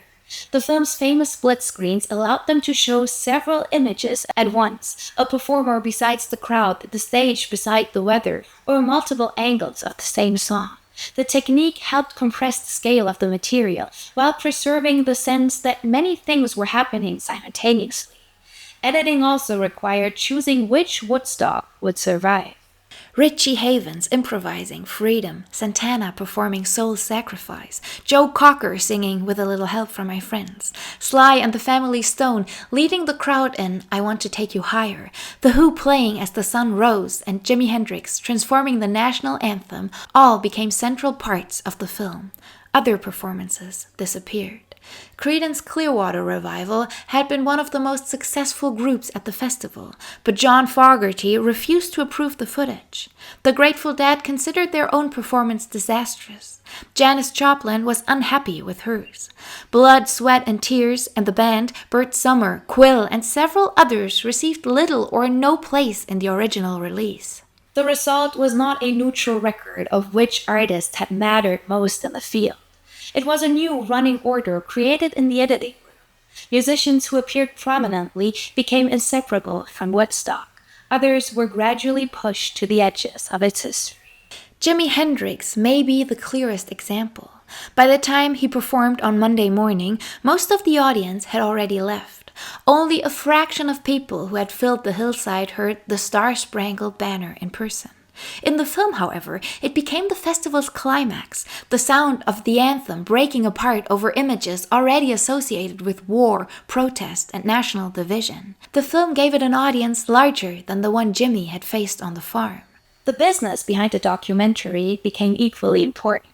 Shortly after Michael and Artie left Woodstock Ventures, Warner Brothers paid Joan and Joel $1 million for the company's shares of the film rights, together with a smaller interest in its future profits. When Woodstock was released in March of 1970, it became an international success. It won the Academy Award for Best Documentary Feature and received additional nominations for its editing and sound. According to Michael's account, Warner Brothers earned more than $50 million from the film during its first decade. And the soundtrack extended that success. People could now experience Woodstock in cinemas and then carry part of it home on record. The film and albums created the revenue that the tickets had failed to collect and gave John and Joel a way to begin recovering the enormous debt left by the festival. Because they sold their shares, Michael and Artie did not see any of those profits. For them, the film's success became proof of both what they had created and what they had lost. The documentary rescued Woodstock financially, but it also changed the meaning of the weekend. The real festival had been filled with confusion. Performers appeared many hours late, essential systems failed, people went hungry, workers argued over money. 3 people died. Neighboring land was damaged, and the founders ended the weekend divided and deeply in debt. The film arranged those events into an emotional journey. People traveled toward the farm. The crowd became a community. Rain threatened it. Music held it together. Jimi Hendrix closed the story with the American anthem. What had often felt uncertain and exhausting in real time acquired direction once it was edited. This did not make the documentary dishonest. The cooperation was real. Residents did feel strangers. Doctors, nurses, and volunteers did arrive without being asked. Members of the crowd did unload helicopters, collect rubbish, and cared for one another. But the film concentrated those moments until they appeared to express one shared experience. There was also another interpretation of Woodstock developing outside the cinema. Abbie Hoffman had spent much of the festival working around Movement City, the hop farm, and the medical operation. His attempt to speak about John Sinclair during the Who's performance was the most visual expression of his politics, but it was only one part of his weekend. He believed the gathering demonstrated that a different society could operate outside conventional authority. Within days, while preparing for the Chicago conspiracy trial, Abbie wrote Woodstock Nation, a talk rock album. It was not a carefully curated history. It was immediate, provocative, and openly political. Abbie portrayed the festival as a glimpse of a future organized around communal responsibility rather than competition. He wrote, "I took a trip to our future. That's how I saw it. Functional anarchy, primitive tribalism, gathering of the tribes." The book transformed a temporary population into an imagined nation. Abbie later used the phrase in the Chicago 7 trial. When asked where he lived, he answered, Woodstock Nation, describing it as a state of mind based on cooperation rather than property or money. His interpretation went further than the organizers had intended. Woodstock Ventures had tried to prevent political organizations from taking over the main stage. Michael wanted the gathering itself to make a statement, while John and Joel had financed the commercial music festival. Abbie recast it as evidence of a political community that already existed. The film and Woodstock Nation therefore created 2 related myths. In the documentary, Woodstock became the cultural portrait of a generation united through music. In Abbie's book, it became the beginning of a radical alternative society. Neither version fully described the confusion on Nancy Asker's farm. Both ensured that the weekend would be remembered as more than a concert. Millions of people who later claimed Woodstock as part of their generation had never stood in the field. They had seen the film, heard the records, studied the photographs, and absorbed the stories. The first Woodstock lasted from Friday afternoon until Monday morning. The second Woodstock has never ended. Epilogue: What survived? Woodstock entered history at the exact moment when the world that produced it was beginning to change. Less than 4 months later, the Rolling Stones played a free concert at Altamont Speedway in California. The stage was guarded by members of the Hells Angels. Fights broke out throughout the day, and 18-year-old Meredith Hunter was stabbed to death near the stage. Michael was present and later described Altamont not as the inevitable end of the counterculture, but as proof of what could happen when a large gathering lacked planning, infrastructure, and a workable approach to security. In May of 1970, National Guardsmen killed 4 students at Kent State University during protest against the expansion of the Vietnam War into Cambodia. The anti-war movement continued, but the optimism attached to the Summer of Love and Woodstock now existed besides images of political violence, state repression, and a country becoming more divided. This later history helped turn Woodstock into something it had not seemed to be while it was happening. A final moment of innocence before the darker years that followed. But that interpretation is too simple. Woodstock itself had contained danger, exploitation, death, and financial conflict. The counterculture had never been one peaceful community, and the social division of the United States had not disappeared on Max's farm. Most of the people in the field were white, and the festival's image could never represent every young American. Yet something unusual had happened there. Hundreds of thousands of people had arrived at a site incapable of supporting them. The commercial structure collapsed. The ticket system never worked, food ran out, and the roads became unusable. Under those conditions, the audience did not descend into the violence many officials and journalists had predicted. That result did not occur because the festival had been perfectly planned. It occurred because people compensated for what had not been planned. The hog farm cooked and cared for people having frightening drug experiences. Medical workers came from outside the area. Local families made sandwiches and opened their homes. Pilots carried supplies. Stage crews worked through exhaustion and storms. Members of the audience cleaned the fields, unloaded helicopters, and shared what they had. The organizers created the conditions that brought everyone together. They did not control what happened once they arrived. The four founders followed different paths after their partnership ended. Michael and Artie left with comparatively small settlements and spent years believing that they had surrendered something far more valuable than anyone understood at the time. Relationships that had seemed permanently destroyed eventually softened. Michael remained in contact with John and later reunited with John and Joel to produce the 25th anniversary festival in 1994. The event took place on the Winston farm site they had originally considered in 1969. Rain returned, fences were breached, and the weekend became known as Mudstock, but the gathering remained largely peaceful. Michael's own account recorded that approximately 350,000 people attended and that the festival cost more than $30 million to produce. Woodstock 99 was very different. It took place on a former Air Force base during extreme heat, surrounded by concrete, fencing, and commercial concessions. Water was expensive, sanitation deteriorated, reports of sexual assault emerged, and the final night ended with fires and destruction. The festival had the Woodstock name, but little of the social structure that had allowed the original gathering to survive.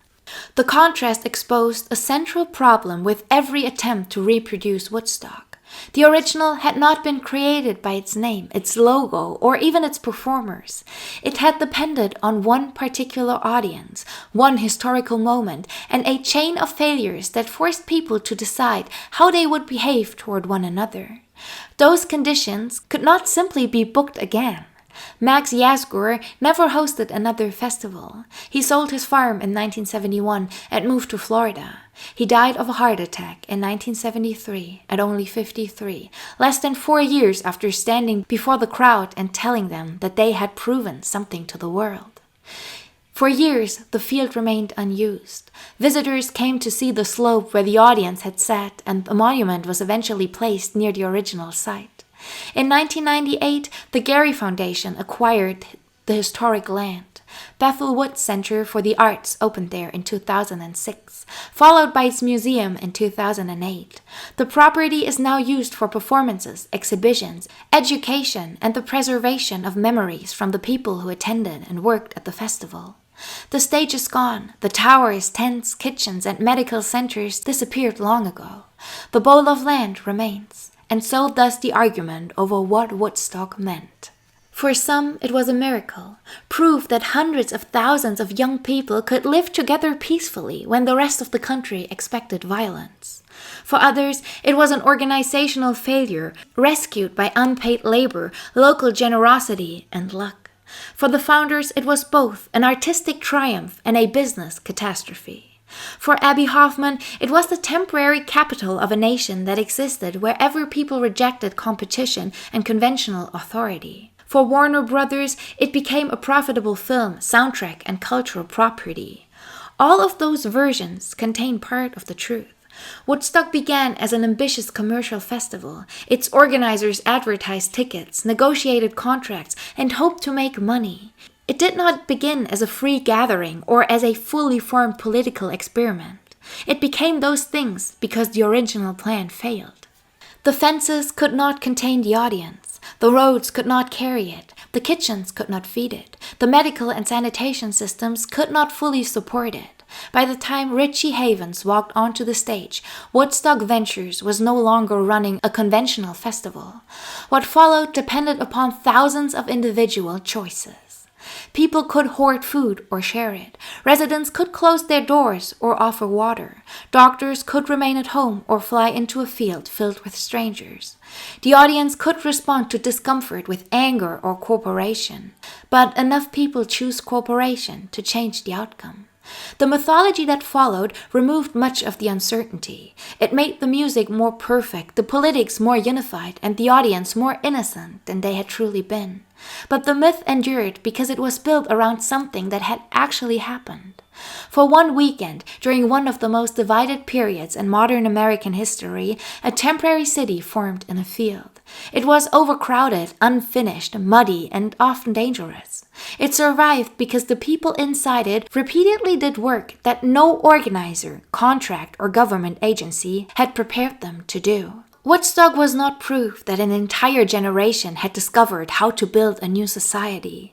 It was proof that for 3 extraordinary days, enough people were willing to try. So that brings me to the end of today's video, and I could be all excited now because, as said, I just put so much work into this. It's also almost 40 degrees out, and I've been filming for 5 hours in this very hot space, no air conditioning, nothing. But I just did a final check and saw that my microphone failed halfway through, and that is just... it breaks my heart.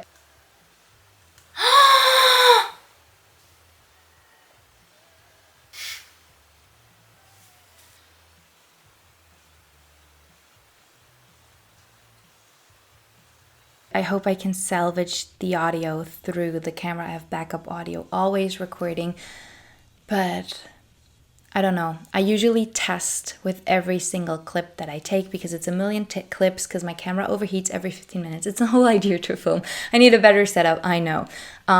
I hope I'm able to salvage this, and I just want to apologize if some of the audio is not the best. I'm going to try and re-record as much audio as possible, but we're leaving for vacation tonight. I know I'm having luxury problems over here, but I just cannot record this again, and my heart breaks right now because I put my heart and soul into this project for a year now, so I really hope it's going to be salvageable. But yeah, before I leave, I wanted to share one more very special Woodstock memorabilia thing with you. This is the Live magazine from August of 1969, and it has a whole Woodstock feature. One of you incredible viewers sent this to me, so it means the absolute world. It was scary. God, I had never seen so many people. And the pictures in here, I'm sure I'm going to include some in the video, but it's incredible. There's so much documented about this festival. It's stunning and wonderful, and you know, you can see the magazine's falling apart a little bit, but you can see the conditions and the peace and love, and it's just, I've always been so incredibly fascinated. That's the aftermath, by the way. The Civil War painting, as many described it. But yeah, I've always been fascinated by Woodstock. I wanted to make this video, and after all this, I really hope you enjoyed the video. As said, I'm very sorry if there's any issue with the audio. I'm going to try to save it, but I just cannot do this again. It's too hot. I'm very sorry. I physically can't. But yeah, I really hope you enjoyed the video. If you did, I would still love you to give it a thumbs up and maybe even share it with a friend. It supports me, it supports the channel, and it would honestly mean the world. If you like what you saw, consider subscribing. I make videos about the 60s and 70s every single week, and I would love to have you around. I hope you have a beautiful day. Go out, enjoy the sunshine. Take yourself some time to focus on you and your mental health today, and I will catch you in the next video. Bye, dolls!